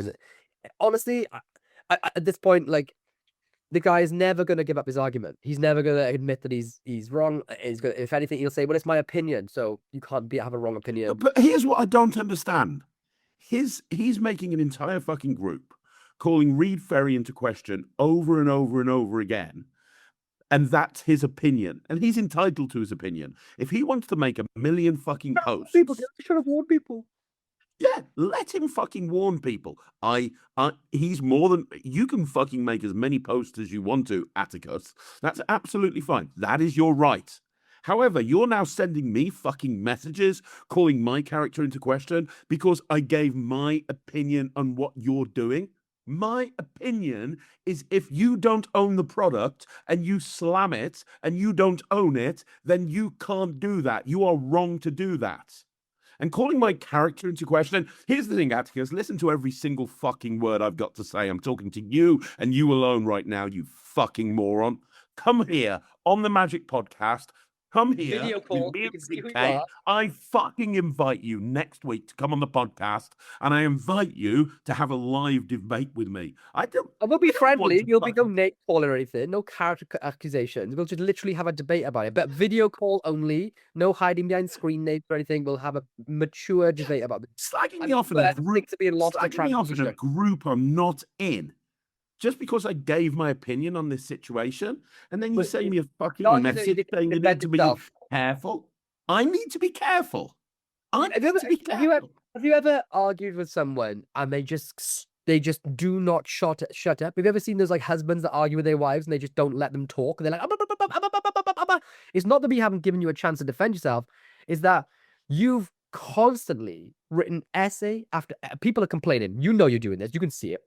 You've spent hours, days, fucking weeks just going on and on and on and on. And then suddenly two guys speak about it for like 10 minutes and you're all like, oh, you haven't given me a chance to defend myself.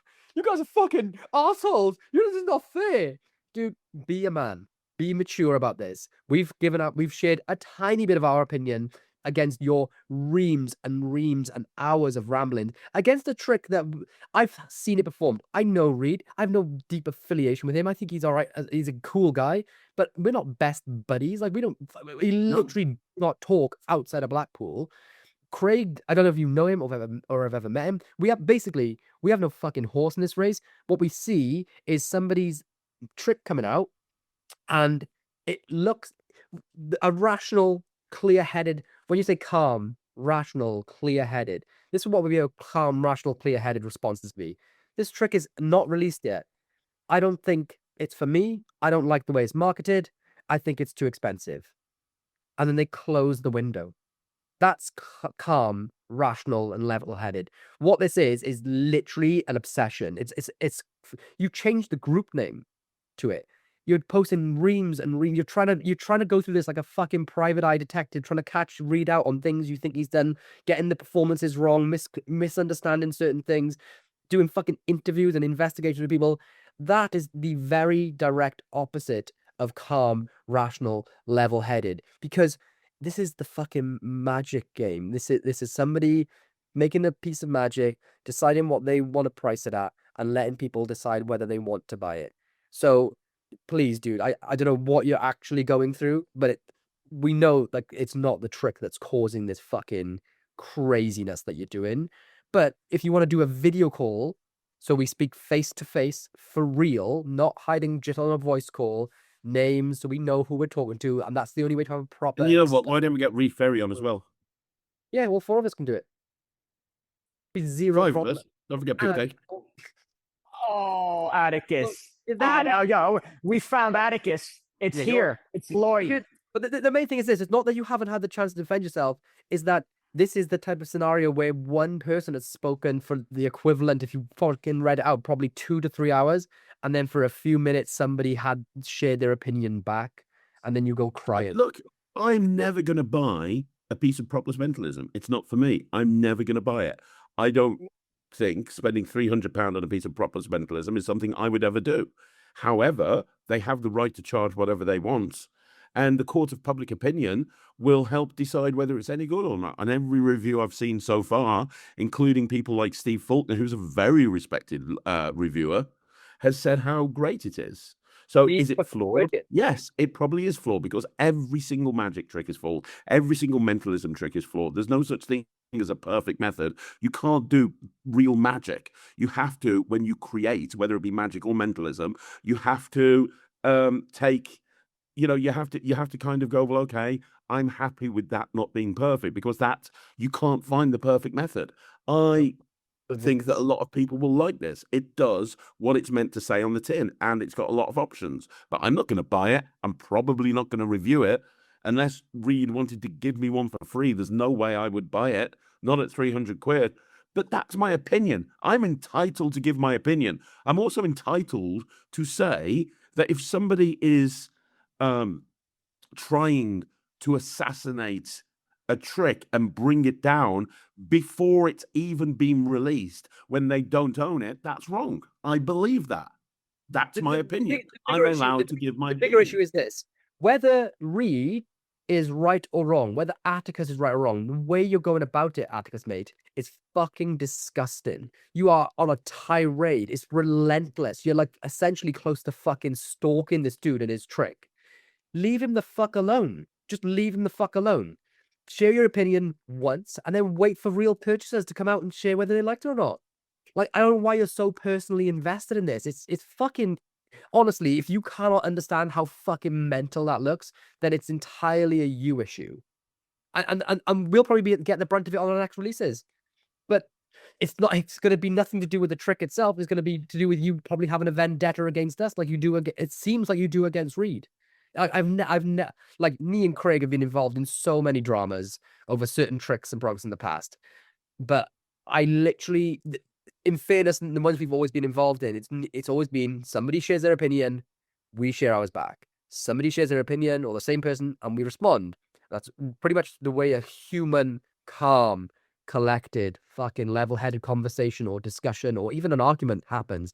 This is just a one-sided fucking tirade against a fucking magic trick. You gotta chill. Oh, I'll probably get shouted at for that. Don't tell me I gotta chill. You gotta chill.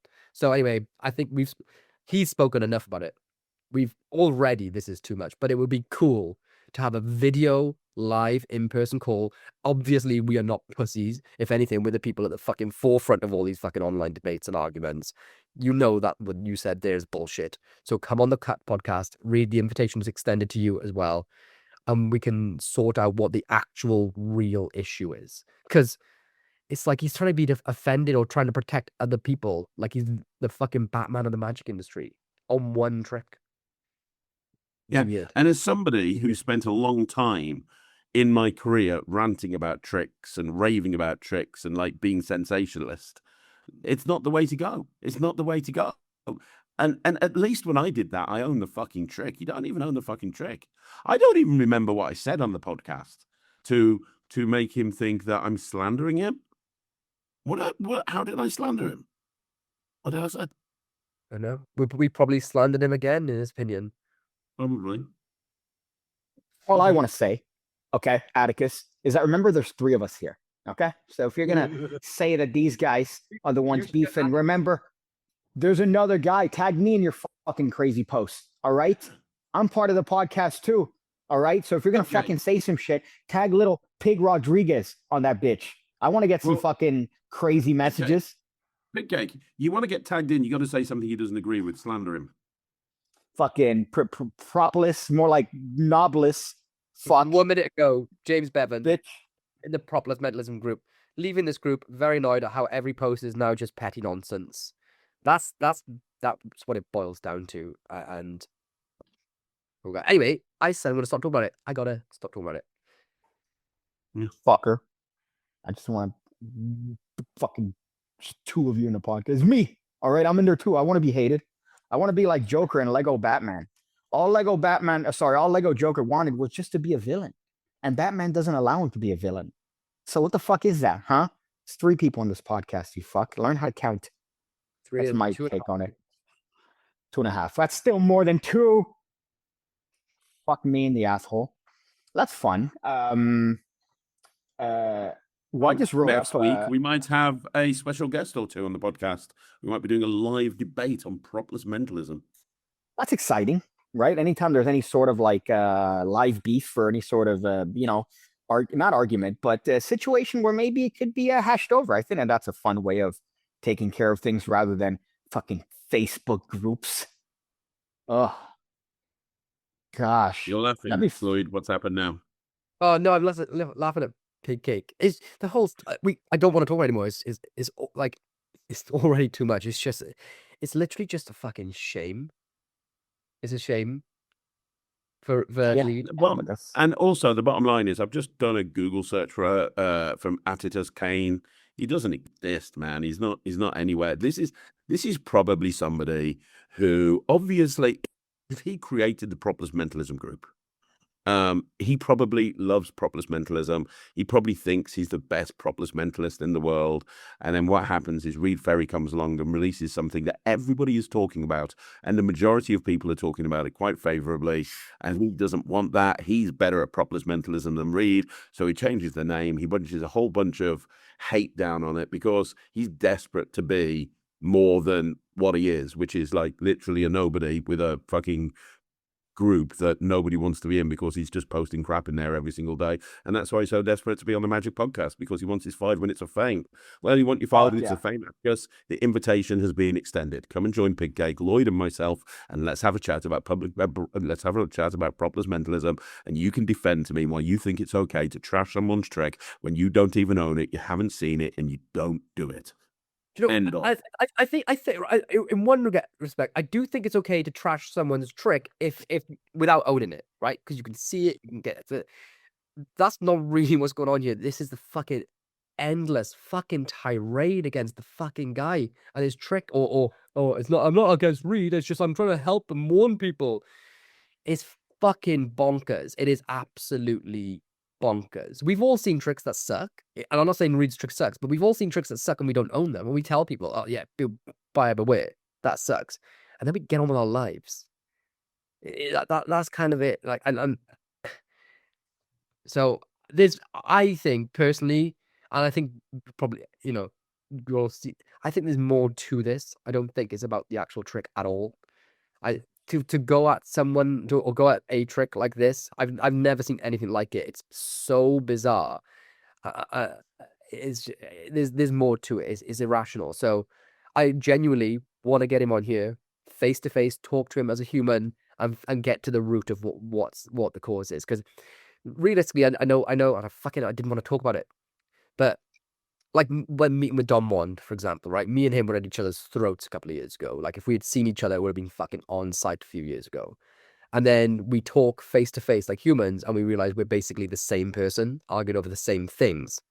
And we're on each other's sides, but fucking internet and fucking text. And look at me and Luke Dancy. Me and Luke Dancy are fine with each other now. And just a few years ago, me and Luke were in a very, very, very, very, very public feud.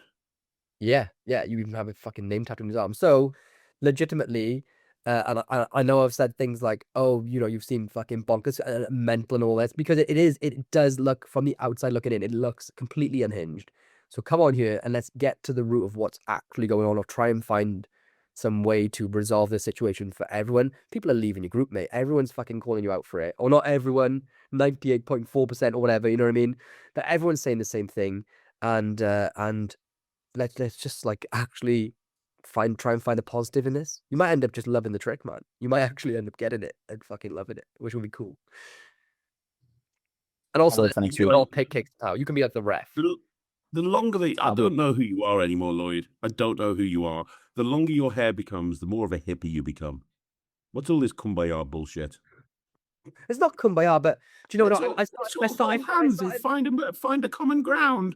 Ooh. No, I started off being like my fucking ego got a little bit backed up by being called out for being afraid, me, and then really you look at the situation, you take a step back, and you do think like, yeah, this isn't normal at all. Like everyone's saying it to him. Oh, sorry, I have to be exact, right? But a lot of people are saying to him, this isn't normal, and you think actually, yeah, this is normal. So you kind of want like, no one likes seeing someone. Honestly, it feels like it looks like he's going through something. As much as I love to like have a laugh and take the piss with out of people, out of myself and other people, when you see something like this happening, I don't know. I don't think it's fun, and I don't, and it's like kicking someone when they're down kind of thing. So it would be good to actually like sit down and all right, man, all right, let's get through this. So let's have a nice debate next week and see what you Yeah, have to say. genuinely, face to face, I will. person to person, human to human, and figure out what's going on. Or maybe he genuinely hates the trick that much, and we can help try and talk him off the ledge of going after the effect. And maybe say like, look, dude, No we- creator, no creator. I think we can all agree here. No creator should have this level of obsession over a trick that they've released ever. No, never. It is absurd. It's absurd. What if we end up hating it after? He manages to convince us. We're like, yeah, fuck Trident. Well, That'd be look, Chris, interesting. you did one of the most arguably one of the worst things, and people talk about it to this day to someone's creation. You took the pad, that electronic pad, you smashed it up and you threw it in the bin, right? Yeah. Which is pretty crazy at the time. Everyone was talking about it. What you didn't do was have a Facebook group that pre-existed. Be careful, I'm saying exactly what's happened. Change the name of that group to this magic pad fucking sucks, and then spend literally hours and fucking days of your life just going on and on and on and just leaving. You don't know the reasons I smashed that pad up. You told One people of it the was shit, reasons- and you yeah. fucking got on with your life.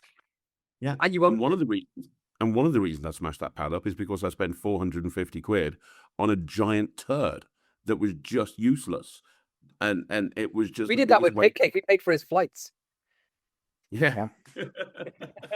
And I'm in a luggage compartment of a fucking Ryanair flight. I didn't know Ryanair could fly out of the States. There you go. You're welcome. Fucking hanging on just for dear life as I make my way to the fucking Printershireville township. What's what's it called? Fucking Chesterfield? What?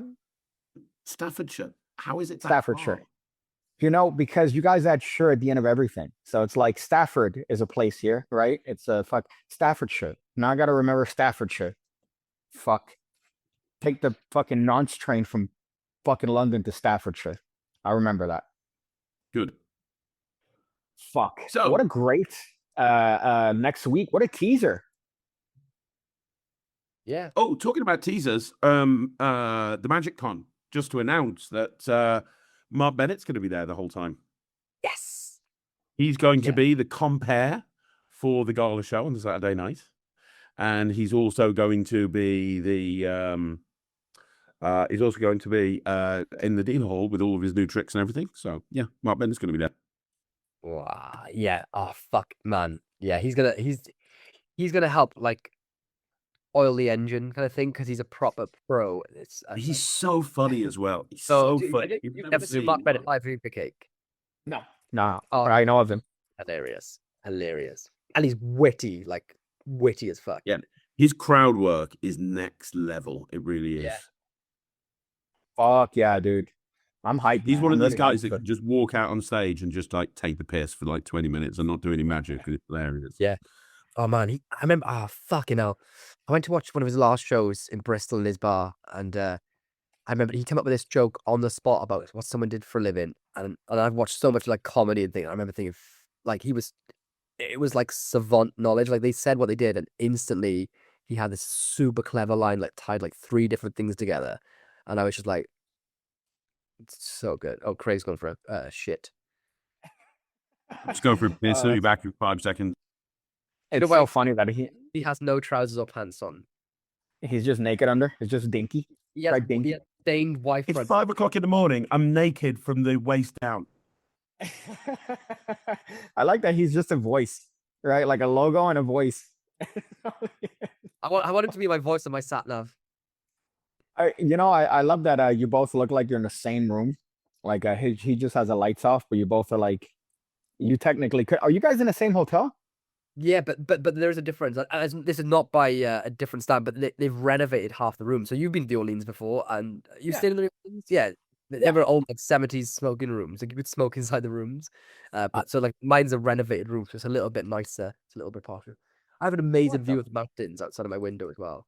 Why the fuck did you guys just get in the same room? I guess because it's 5 in the morning and he wanted to do it from wearing no trousers.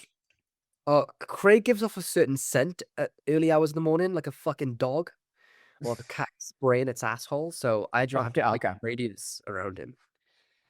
Okay, yeah, good. I imagine the radius is quite pungent at Magic Life. Already with this, you're fighting and battling the scent of the Orleans, and you're surrounded by nothing but just aggressive virginity, which is or Mecca technically.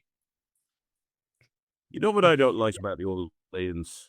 The fact that people smoke inside there. Oh, it's so weird. See, yeah, Yeah, I know, but it's the last time I came here, I used to smoke. and you smoked. It was on me and Katie came here for our honeymoon, not by choice, and we came down to Florida after it, and but we were both smoking in the room. It was weird. Oh fuck yeah, dude! I had a cigar right there in the fucking casino, just blowing it on people's faces. It's top tier. I love that. You blowing the cigars on me. I don't fucking complain because like I'm not a dick. I'm not a Karen, but it is a bit grim. It's like, bogging. Did you fucking blow that shit on somebody's face at the casino as they lose their rent? Because people look like certain casinos you go and it's like, okay, yeah, we're gonna go and gamble and people dress up. And then when you see people in like pajamas, like the Orleans, fucking just there, they're gambling for the fucking light bill.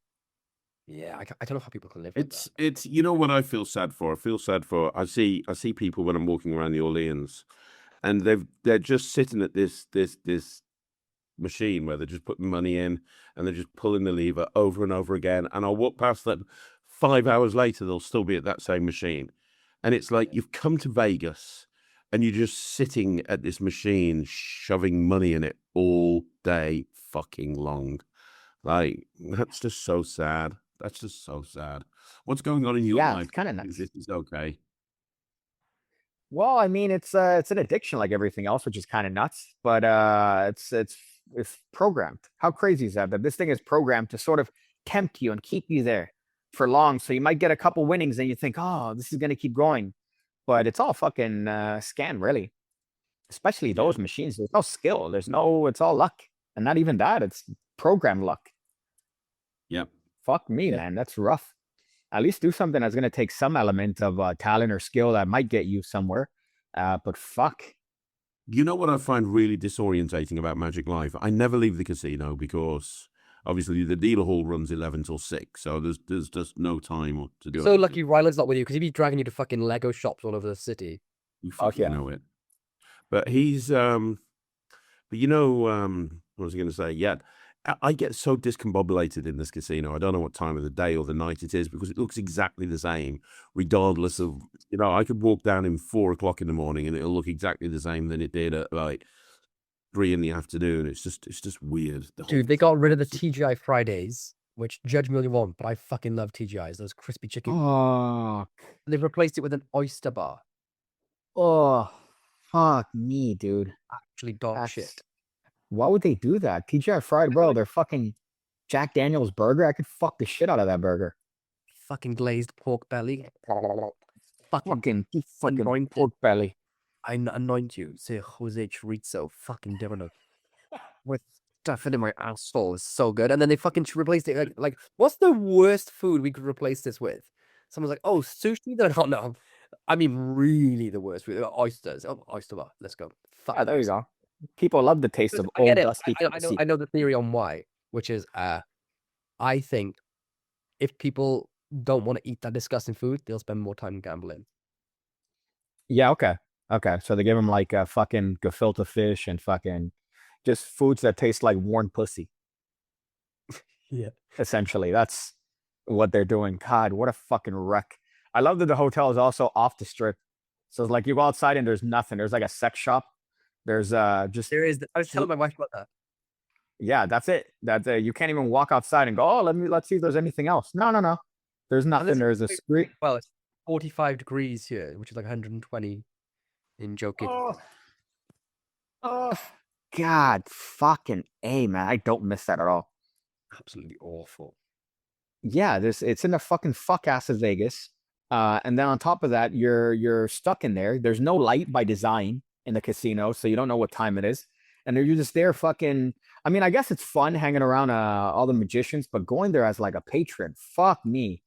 You have to be just cracked out of your mind to decide, you know what? Fuck it. Fuck it. That should be the logo for the Orleans. Fuck it. Come inside. New Orleans. Fuck it. Why not? New Orleans. Why not? Just come inside, dude. What are you gonna lose? That you don't have already. You have nothing to lose. New Orleans. It's really- Well, it's not Auschwitz. Wow, fuck me, dude. It's not. I mean, factual. What a fucking rep that is, man. And then they Well, decided you we're seem gonna to have a better room than me. Yeah, well, the upgraded room. So they've been renovating the hotel floor by floor. So mine happens to be renovated. I'm in a premium suite as well. So that helps. fucking must be nice, dude.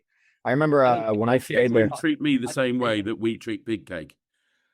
I bummed when I was there. I bummed a room off of Peter. I go, hey man, I don't want to pay for the room. Can I just stay with you? He goes, yeah, sure. The couch, right? It's fun. And then our boy from Penguin, huh? Your feet and head wouldn't even touch the fucking armrests anyway. No, yeah, perfect for me. And Jacob, our boy from Jacob decided Oh, to yeah, get drunk. Jacob. And he took the couch. He fucking passed out on the couch. And Oh, I you fro- slept on the floor. No, I slept on the floor because Jacob was a log and he decided to pass out on my So you just Wow. take him off the sofa. Was you afraid that if you tried to like roll him off, that he'd roll onto you and then you'd be yeah, like it'd be a worse. Shall I- Well, I claimed my my spot. I sprayed it with the most aggressive Arab cologne you like known to man. That they say 2 sprays is like enough to fill up a room, and I fucking just on that bitch so nobody would get on it because I feared that might happen, that a certain character would pass out on it, and he did. So I slept on the floor. That was a wonderful time there, smelling the wonderful scents of gas being passed. So it was a wonderful experience. And then I go downstairs, fucking just hungover, and then deal with the smell of cigarettes and fucking nowhere to get breakfast. Like Mark Lemon said it best. It's so difficult to find fiber in there. There's no health. Yeah. Like, good luck finding a fucking apple in the Orleans or nearby without paying $45 for a fucking Uber. Guys, I've barely eaten since I got here. So day one, I had 1 slice of pizza and a donut for breakfast and no food. And then yesterday, before the lectures, I had a donut and a coffee, and I drank half this bottle of water all day. My fucking eyes are yellow. Haven't had any other food, so I'm gonna go to fucking In-N-Out Burger today and just fill my balls with animal fries. Fucking, that's the only thing I'm jealous about, man. That you guys have that West Coast, or the fucking they have that West Coast. We don't have that shit down here. Fuck, man. But still, just you go down there, and then the other part too is that you can't go anywhere without being stopped for like 2 hours at a time. So if you get stopped, I realize, okay, there's no way any interaction is going to take less than 2 hours. So you have to prepare yourself because people are going to want to show you stuff, and you don't want to be a dickhead. And you sit there, and then you're like, all that's happening is you just fucking hear your stomach going, feed me. And what's nearby? A bar. So then what do you end up getting? You end up being on beer Ramadan there, just having beer from fucking 10 to 6. My thing is, I like a lot of alone time at convention. I get overwhelmed with people because I'm not used to it. So like the worst thing is like I'll be walking through like the Orleans or wherever we are at convention, and I'm like heading to get food, and then someone will stop me and say, "Well, we're chatting away," and then like, "Oh, where are you going?" Like, "Oh, I'm gonna get some food," and my intention is to either take it back to my room or just like find a corner where I can put my back to everything. Yes. And they're like, "Cool, I'll come with you." And then it's like, oh, fuck. All right. And then then I'm like, well, so then I'll get it to take away, please. And then they go, oh, where are you taking it? Like, to my room. I'm gonna call my wife Nice. on my own. I'm gonna take a big shit. You want to be there? Yes. You want to watch it? You want to take it for your records, dude? You'll wax the dolphin. So Yeah, I just thought I'm gonna go jet See. off. Did you see Mark Lemon's new new Peak? I saw it 7 years ago because he's been trying to get it out published for so long, and the material he uses is very extremely particular and very hard to source. And every time he took it to two different companies that held onto it for years without working on it or struggling to get it to come to life and sort of putting it to the back of the queue. And because it's so hard to get it made. But he's done it. He's finally fucking done it, and it's absolutely outstanding. Mount Blanc. Yeah, anything, dude. Everything that man does is solid gold. My fucking goodness. And that's what he's putting out. That's what he's putting out. It's like, if anyone hasn't seen it, I don't know about you. I've said this a billion times. I don't have a wallet. Don't carry a wallet. Period. At best, like for Magic Life, I have my fucking credit card, some receipts in my pocket, and my phone. And I don't know if you guys are the same, but that's how a lot of people work these days. So what he has a pile of receipts and credit cards in his hand, no wallet, like a lot of people do. You sign a billet, and you slide it in between the stack of all your shit, and you put that in their hand. And your credit card, they can see the receipts and everything, but secretly, from your point of view, you get a completely clear view of what they've written. But from their point of view, it's just a black credit card, but with like numbers and chips and fucking expiry dates all over it. And literally, it's like movie magic. When you twist it, you just get a clear view. But from them, it's a perfect credit card. He calls it the walletless Peak wallet, doesn't he, or something? Yeah. For me, it makes sense because I don't carry a wallet. And it's becoming more, because people are not in the UK at least. People are not carrying money hardly anymore. And I know people complain about it, but they don't. People don't carry coins, and they only carry big bulky wallets. So they literally just feel like, oh, I fucking need my bank card, and that's it. And some, so it's just brilliant. It's about as organic as it gets. Heck, man, God, the thinking and everything is just next level when it comes to that. Also, just again, it's very sort of nice way to go about it. That isn't this fucking a necessity for one of these wallets or any sort of it just looks like what it is. Yeah, so fucking clever, Mark. God, fuck him for being so smart. Just fucking do things to his wiener. Well, yeah, it kind of looks like a big wiener too. So it does. He wouldn't fit in the little Sharpie thing. He definitely wouldn't fit. I do perfectly. So I do thank you guys for coming out with something with me in mind. So Craig, what's on your agenda today at Magic Life?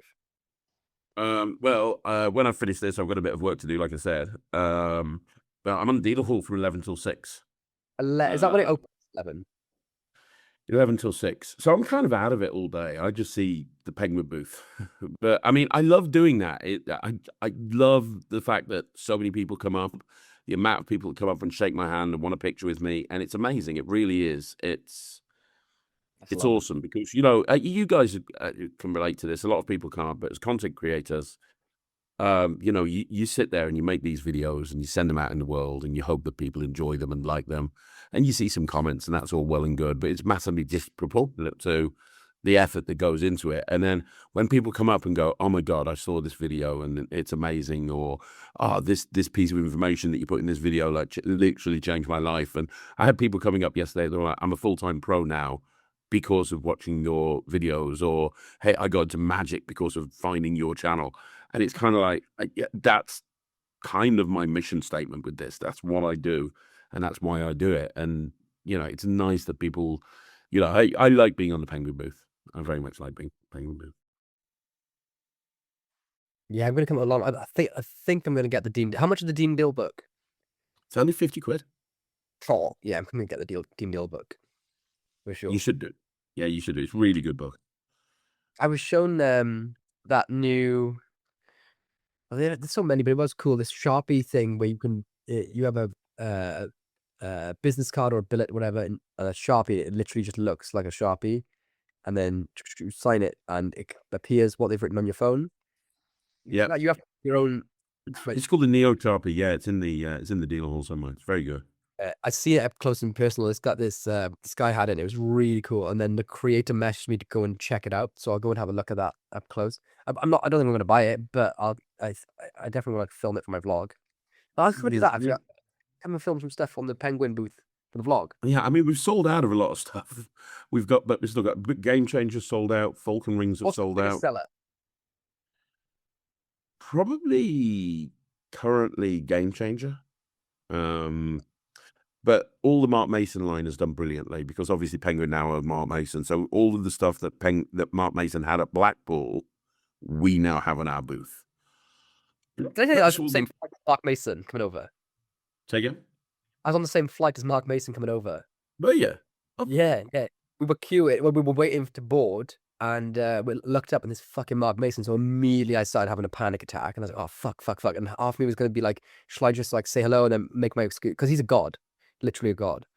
But I like plucked up the courage to go and chat to him, and he's just the nicest person in history. And he's Lovely.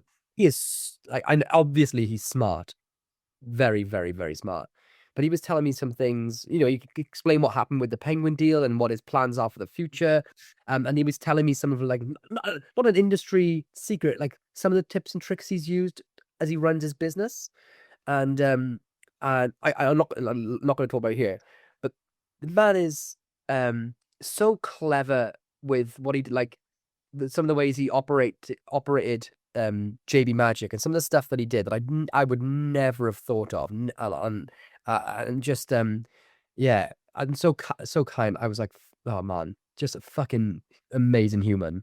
And then he was gonna help me get a taxi with him, and I couldn't find him at the other side of the airport. But I wouldn't blame him. I probably stunk after that flight.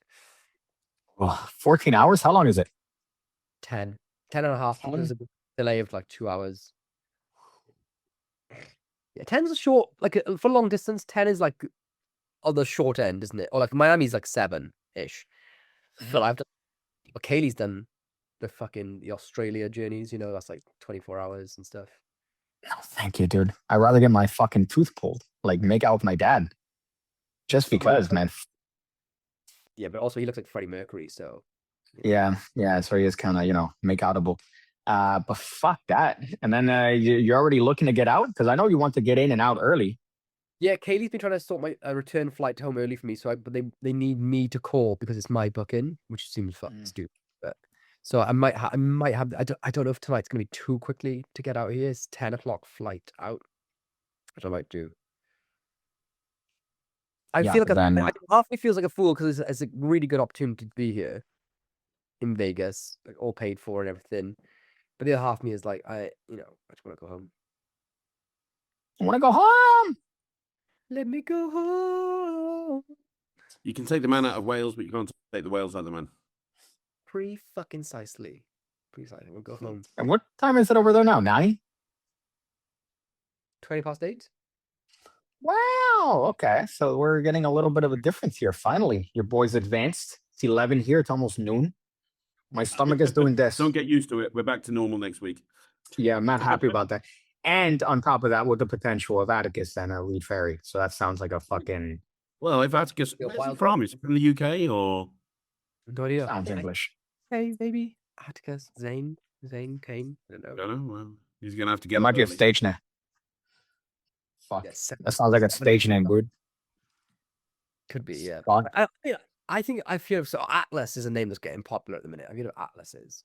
But going back to tricks, because people don't want to hear us talk shit like this. So Game Changer, which is where you change an arcade coin with a pen, with a sharp, yeah, right? that's gone really well. And it's universal too, so it works with dollars, US coins, and British currency. Yeah. You can do it with 10 V's or whatever you want to do. Yeah, anything. Okay, I need to come and film that. Falcon Ring, which I haven't like had a good look at it yet, but loads of people are raving about it. Yeah, it's sold out now, but it's the best PK ring you'll ever see. Because it's That is coated. It's coated in silicon, so it's not going to break, and it's silent. And the stuff that Josh Birch, who created it, he's got some routines on there by Daniel Garcia. He's got routines on there by, do you remember Alan Rorison's Matrix that he did on Fool Us? Oh yeah, I remember that. Yeah. Yeah, so Alan contributed that routine to the project as well. So that matrix is on there, which is the perfect matrix for a walk around performance. I wonder if they could get Cap Trap by Charlie Justice. You know, the capping Yes, puzzle. that's Prohibition by Charlie Justice. That's on there with permission from Charlie Justice. It's the best capping bottle ever. You ever seen it, Pig Kid? I was gonna say, do you guys remember fucking this? It was this ring. It wasn't it was not a magnetic ring. It was called subterfuge. Yes, I had it. Bro, do you remember that shit? It was so Method. fucked. You remember the method? Yeah, you had a black art that you fucking, so you put a ring. It was a magnet with a piece of felt on it that it was attached to a ring. little triangle-shaped black cushion made of like neoprene with soft, and it was like that thick. Yeah, Wouldn't it? so you'd hover over it, it would pick up the coin, and then you'd have to smear it on your shirt that was a black shirt, You would ditch or it on smear your... it on. Yeah. Yeah. Oh my god, Craig, do you know this? Do you remember I the don't remember subterfuge? that So at you all. like, they put the coin in the hand. It was literally like a tiny cushion, like an actual cushion. And you'd make the coin vanish. You'd come up and show your hands empty, and it would be empty. There'd be nothing there, and it was just a bit of black art stuck on your top, and it was kind of cool. Like I never performed it. I didn't have the confidence to perform it, but Yeah, because then they'd be like, hey, Yeah, don't forget, I stepped out of magic for like 10 years. I it was didn't before really you buy stepped anything out. or have anything to do with the community. I just kept myself to myself. So for 10 years, there's a big gap in my knowledge of stuff that was released. No, it was like- it was put in the game. yeah. Dude, it had like the ring that came with it oxidized immediately. I remember that. And it was just this weird thing because it was like a raven without a pole, but you're bringing the pole to your wherever you have the other magnet. You'd have to have a magnet here, the little cushion that would go under your ring, and then it would pick it up and then you'd smear it on, which is a weird fucking thing to do. Like, oh yeah, now it's gone. Don't look at my fucking titties though, because you have this fucking growth of a tumor that just suddenly appeared on your fucking shirt. But it was very, very interesting. Oh, look at here. Wait there. You can see. Who put it out? Yeah, Craig, can you share this on your screen? Yeah, Okay. send it over. I think this is it. It's got to be it, right? Serial tools for the serious magician. Oh my god. Do you want the video playing? Yeah. It's got 1 star. 1 star. 2 reviews, both of which are That 1 means star. nothing, though. That doesn't mean nothing.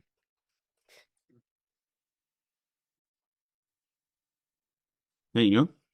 It's not really showing. It's not really showing the original version. The first performance in it, kind of shows you how it plays. One press gaming.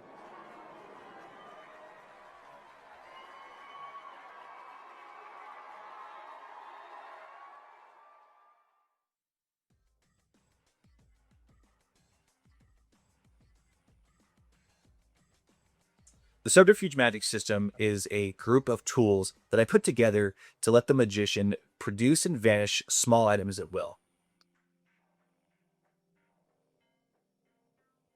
The subterfuge magic system, or SMS, requires no strings, fishing line, or poles. So because of that, there's no clothing requirements like a jacket or lock sleeves.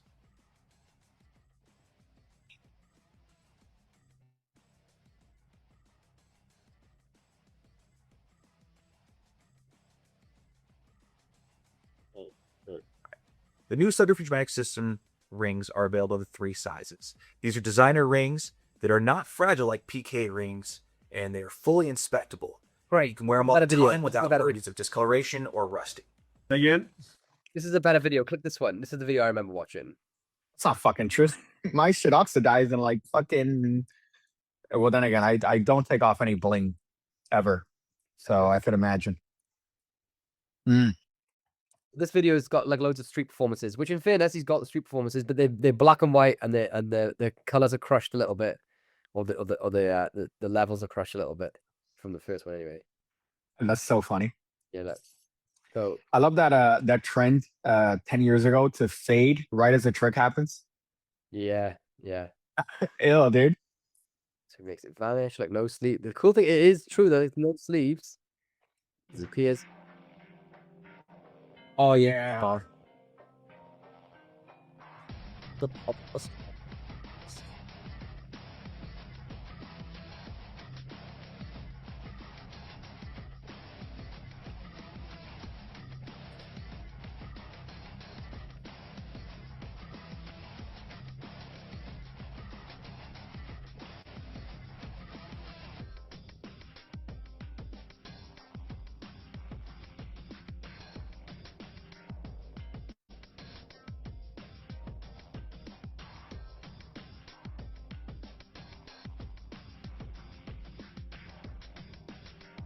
this performance here, this one.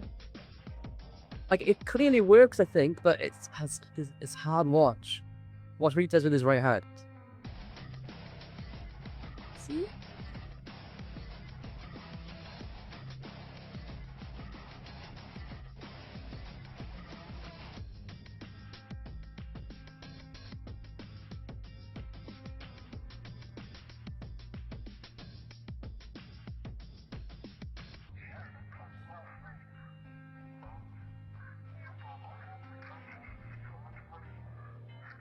Go keep hold my hand, dance. Go back a bit, Craig. Go back in. Say again? Go back like 10 seconds, right? Watch what he does. He makes it vanish, and then he does like a little aloha, little hula dance to show his hands. He's like this. Watch it. It's so funny. Go back a little bit. No. Like, yeah. Whoa. Watch now. He does this little aloha, welcome to our.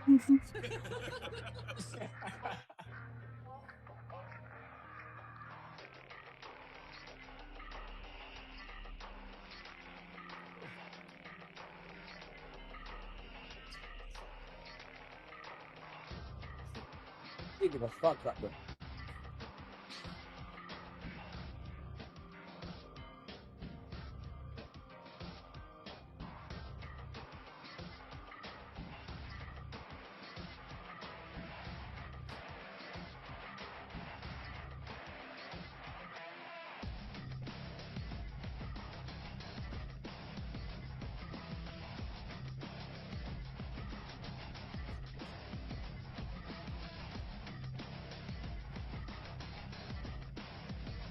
That is some of the most early 2000s shit that I've ever seen in my entire life.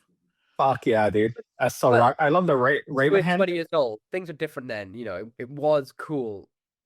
I remember. Hey, I come remember here. hyped on it. Were you hyped on it when it came out? Pick. Fuck yeah, dude. I had my mom buy one. I'm like, Yeah. Mom, I want to make coins vanish. Dude, I was doing a whole hula dance, man. Every that's my favorite thing. If every vanish, until Nicola Capo changed the fucking game with the Raven, doing all these and it's gone. Like you had Raven hand. Like even David Blaine had it, where he has that coin vanish in the back of that fat kid's hand, and he comes in, he's like, "Oh, let me take your coin. Great, perfect, okay." Such a nice natural position to be in. This is the thing, though. We do take the piss and we joke, but it clearly works. Yeah, that's the part that's fucking nuts, dude. Even if you have the thalidomide hand, still fucking, the who called it the tight underwear move with the ring flights? I think it was Simon Lavelle.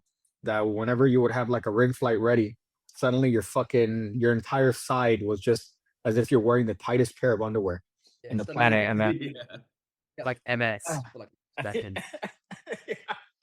Oh, I love that. Fuck it was. No, hey, let me borrow a ring. You know, if somebody released that subterfuge today, people would rave about it. No, I don't think. I think it would be flamed today. You did a lot. I think a large part of it actually depends on who would who releases it, because some people get away with proverbial murder with their releases because they're a big name, and then some people get unjustly destroyed because Hey. deserve it. But I don't know what it seems like such a simple idea to have silicone bands to be a ring. I mean, I think they've been around for quite a bit of time, so it's not like a recent thing. Like I say, like 10 years. So I don't know why nobody that wasn't the initial thought when it came to developing PK rings, because PK rings have always been. Vulcan Ring is the first band that's the first PK ring that's wrapped in silicone.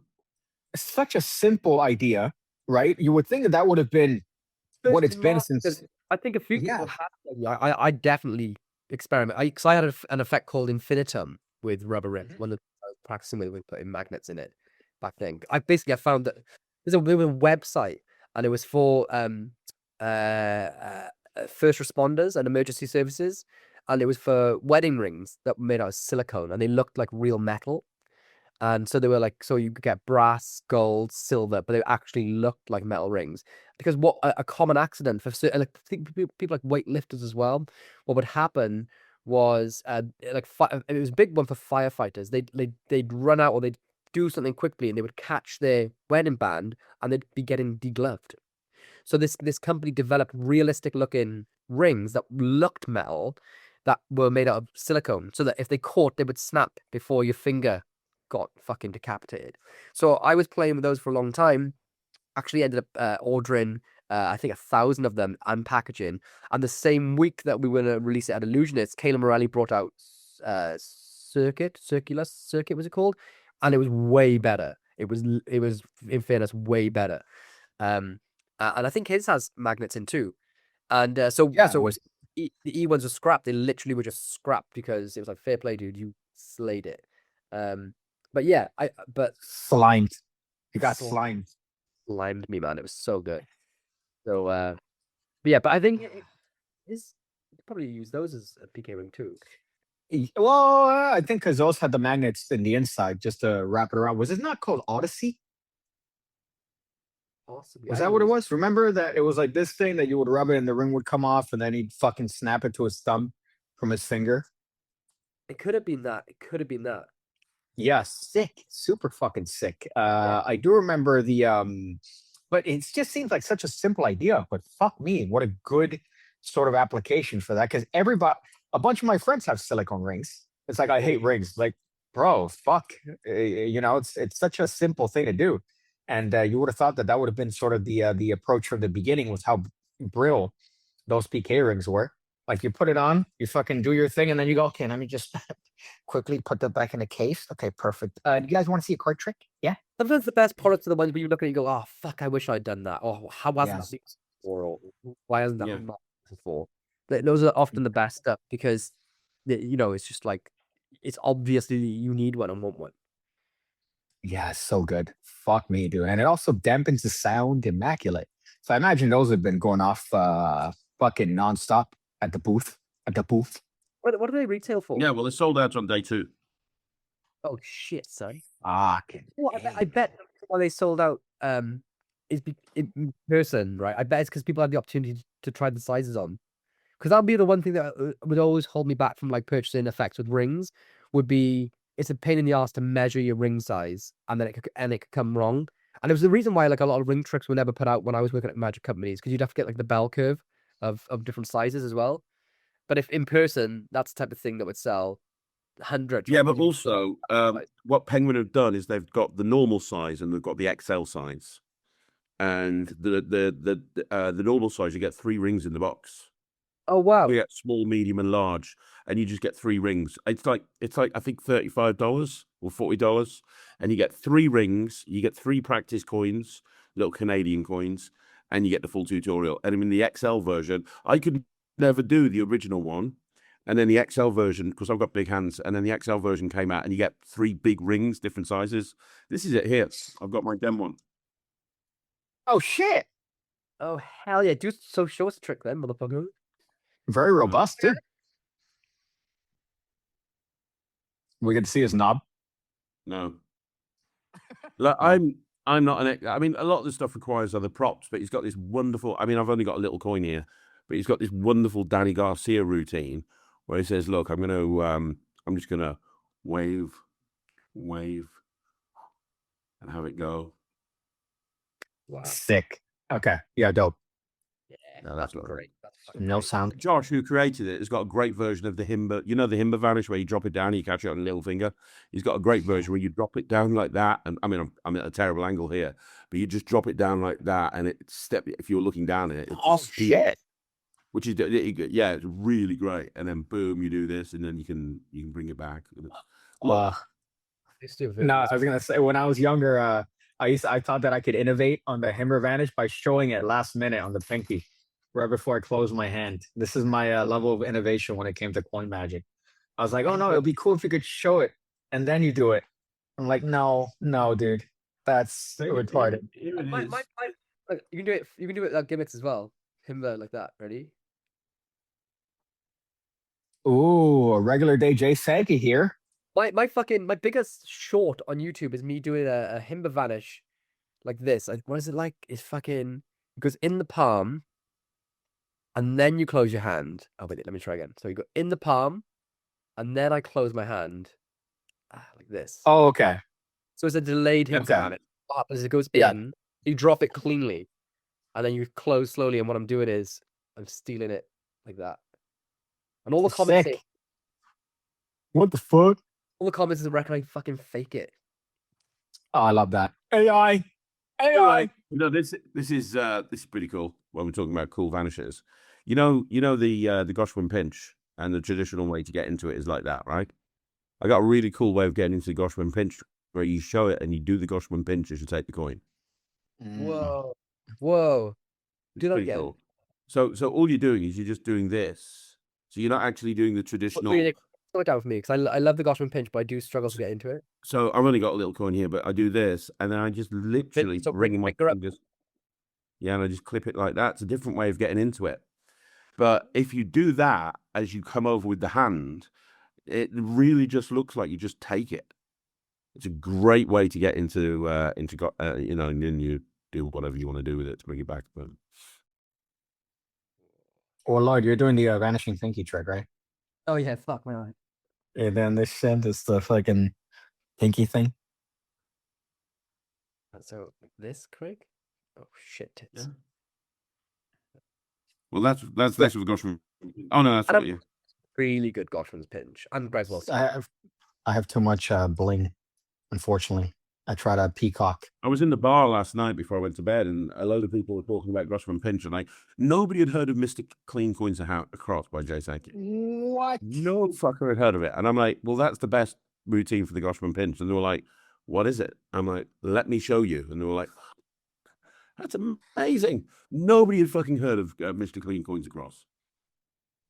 Bro. Oh, You know, by the way, fucking have you heard anything back after you were blasphemous in the last episode, Craig? About Jay What Sankey? did I blaspheme? You were blasphemous Oh about no, Jay Sankey. no. A few people in the comments were like, "Oh, you can't diss Jay Sankey. You're not as good as him. He's a legend." I'm not saying I'm as good as him. I'm not as good as Jay Sankey. What I am saying is a lot of his newer stuff is not as good as his older stuff. That's not me dissing Jay Sankey. That's not me saying there's probably 5 or 6 routines that he's created that are going to be on the list of the greatest tricks of all time. He is incredible. But I just think he's phoning it home a bit recently. Nah. thank you. You don't think? Thank he's you, dude. phoning it? Well, I kind of think that so there's two. I think there's a few different types of creators, like potters, sculpt, and all that.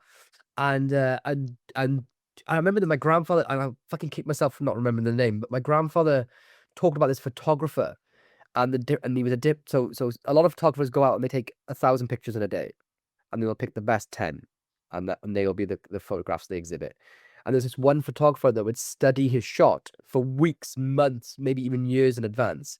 And then he would work out what settings he was going to use, what the right time of day was, where the sun would be.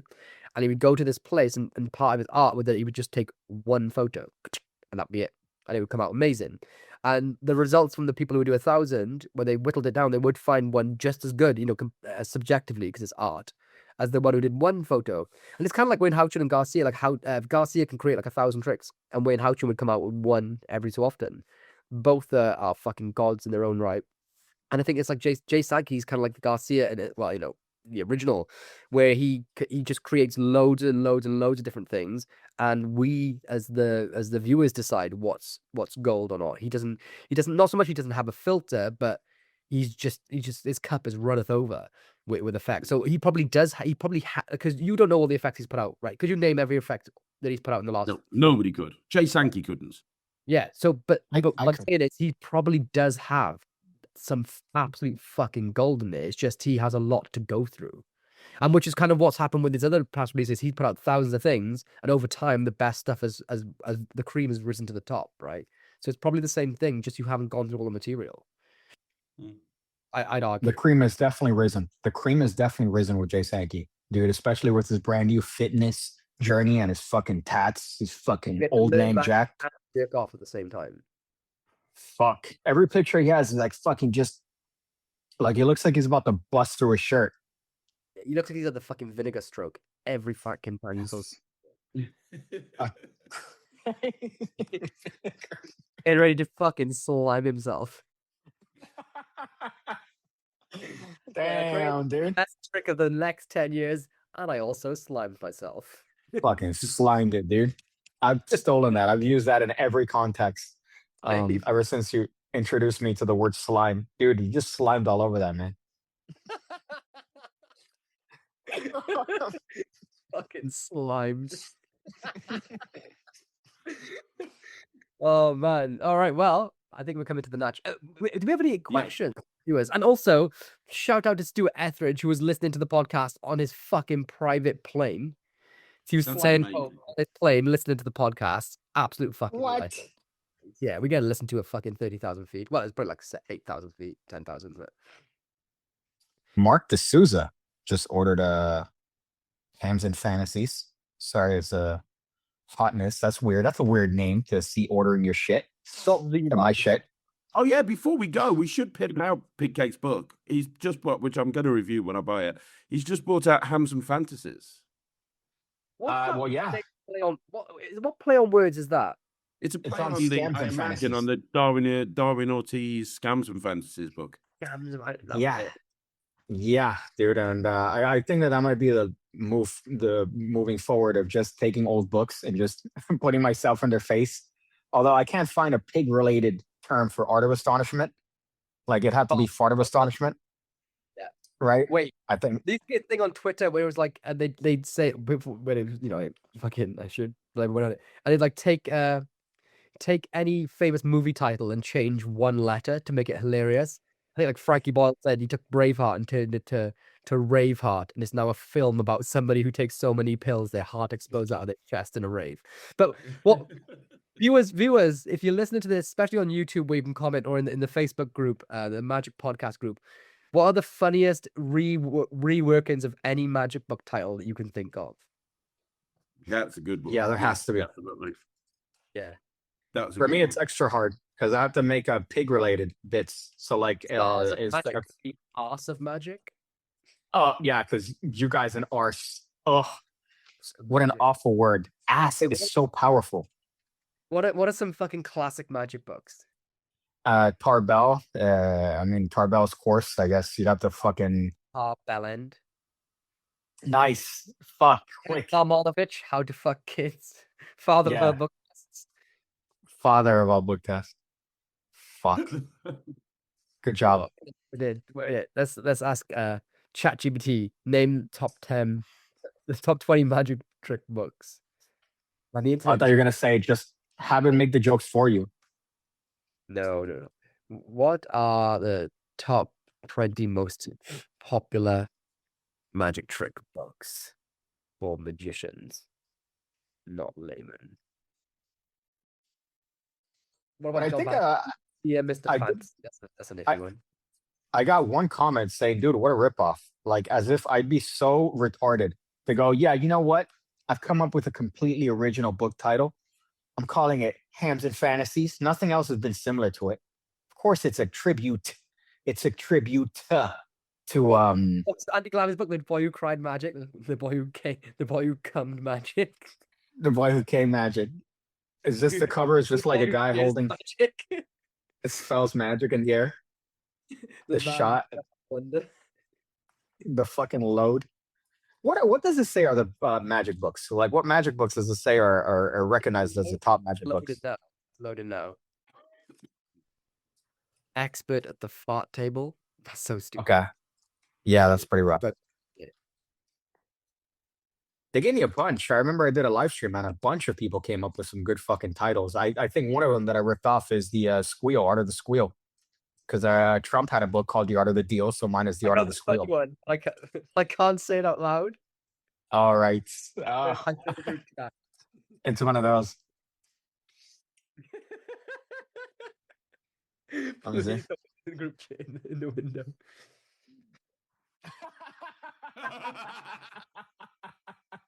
That's not even clever. That's not even clever. That is the greatest thing ever. You see me on man.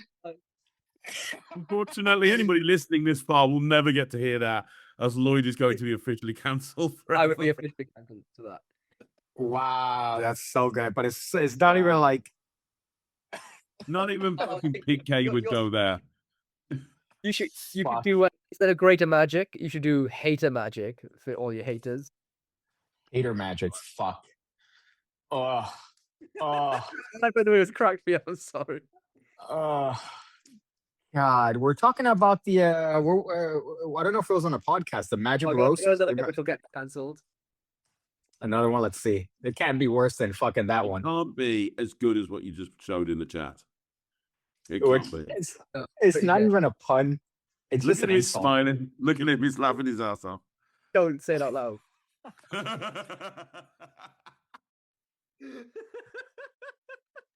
Hmm. Shit. I'm so proud of you. I'm so proud of you. That's all I have to say about those names, dude. I wish, God. but I literally would be fucking banished. Yes, you'd be vanishing inked. Come on, Yuppie, you got to come up with ones. I'm doing all the heavy lifting here. You're yeah, but that's not Doing even it so clever. well, no one's ever. They're just hearing us laughing at shit. I could do that. I could fucking let's see.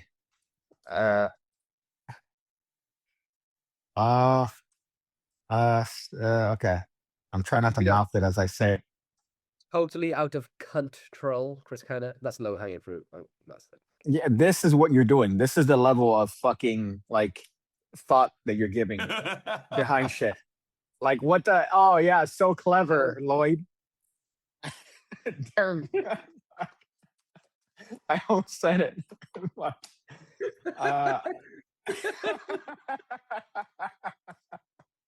I think that's a good way to end this, right? Fuck God, fuck this podcast. I can't wait for next week. A little teaser next week. Potential of having some arguments live on air. So make sure to Yeah, we Yeah, got we to look wrap after it that. up. I've got to get on that dealer booth. But yes, Atticus, Reed, let's have a 5-way here, and let's have a respectful conversation. We can find out exactly from Atticus why he hates Reed's trick so much, and then Reed, you can talk about why he's wrong, and we will just be here and watch the shit unfold live on screen. So that's what we're going to do next week. While Pig Kate, I don't know what he's doing. That's a lion. He's fucking a dog toy. I'm fucking the shit out of. Actually, it can't. The dog fucking bit a glory hole in it, so I could technically fuck it. No, it's not even the language. As a little squeaker, so you can hear it as I'm fucking. Do you know why animal toys squeak? Oh, why? This is true. They squeak because it makes the animal think they're killing it. So that's the sounds of the other animals screaming. Apparently, This animal right here. That thing. You see, this Your is dog looks capable. like- your dog looks like fucking Doug Henning, man. So look at this little. Dog Henning. do- Dog Henning. Are you just annoyed that you didn't think of that first? Yeah, I'm very upset. Oh, here comes the other one. Look at this little sucker. Oh my god, that's so good. I've said it myself. I'm a cunt. Pick one. Okay. Okay. What has this fucking podcast become? That was such a poor magic trick. Get it? Poor magic trick. I'll shoot myself now. Thanks very much for joining in this week's podcast. Join us next week for a massive online argument with Atticus and Reed. You have been following the Magic Podcast. Please comment down below and let us know how you would change a book title hilariously into a completely different book title, but it's got to be a magic book. We'll be back next week. Don't forget to get your tickets to the Magic convention, the Magic Con, by just going to themagiccon.com. Don't forget, you're going to have you got Mark Elston. Michael. Yeah, it's going to be about it. You're going to have Mark Elston. You're going to have Mark Bennett. You're going to have Lloyd. You're going to have Pigcake. You're going to have myself. We got one more lecture. Ben Williams. You're going to have Kieran. I mean, the list goes on and on and on. It's incredible. Jake Keane, Darren Close, Rich Relish, Mark Bennett comparing. We are bringing the big guns. Be there or be a squash tomato. It's going to be fucking amazing. Few tickets still available. But we're good. We're good. We're going to be back next week. Lloyd, wrap it up. First of all, don't fuck kids. And please just have the shittest of weeks. I hope you get parking tickets. I hope your fucking dog gets squashed. I hope you have to fucking watch Pigcake. That's the worst talk. And in all seriousness, a big well done to Lloyd for absolutely crushing it at Magic Live and representing. Seriously, man, well done. Love you guys. Fuck. See you next week. We apologize for disrupting your normal daily schedule. You may now relax, tuck your deck back in, and resume your regular day-to-day life. Remember to subscribe to be notified the moment each new episode goes live every Wednesday. And join our Facebook group to continue the conversation. The link is in the description to this podcast. Thank you for listening to The Magic Podcast.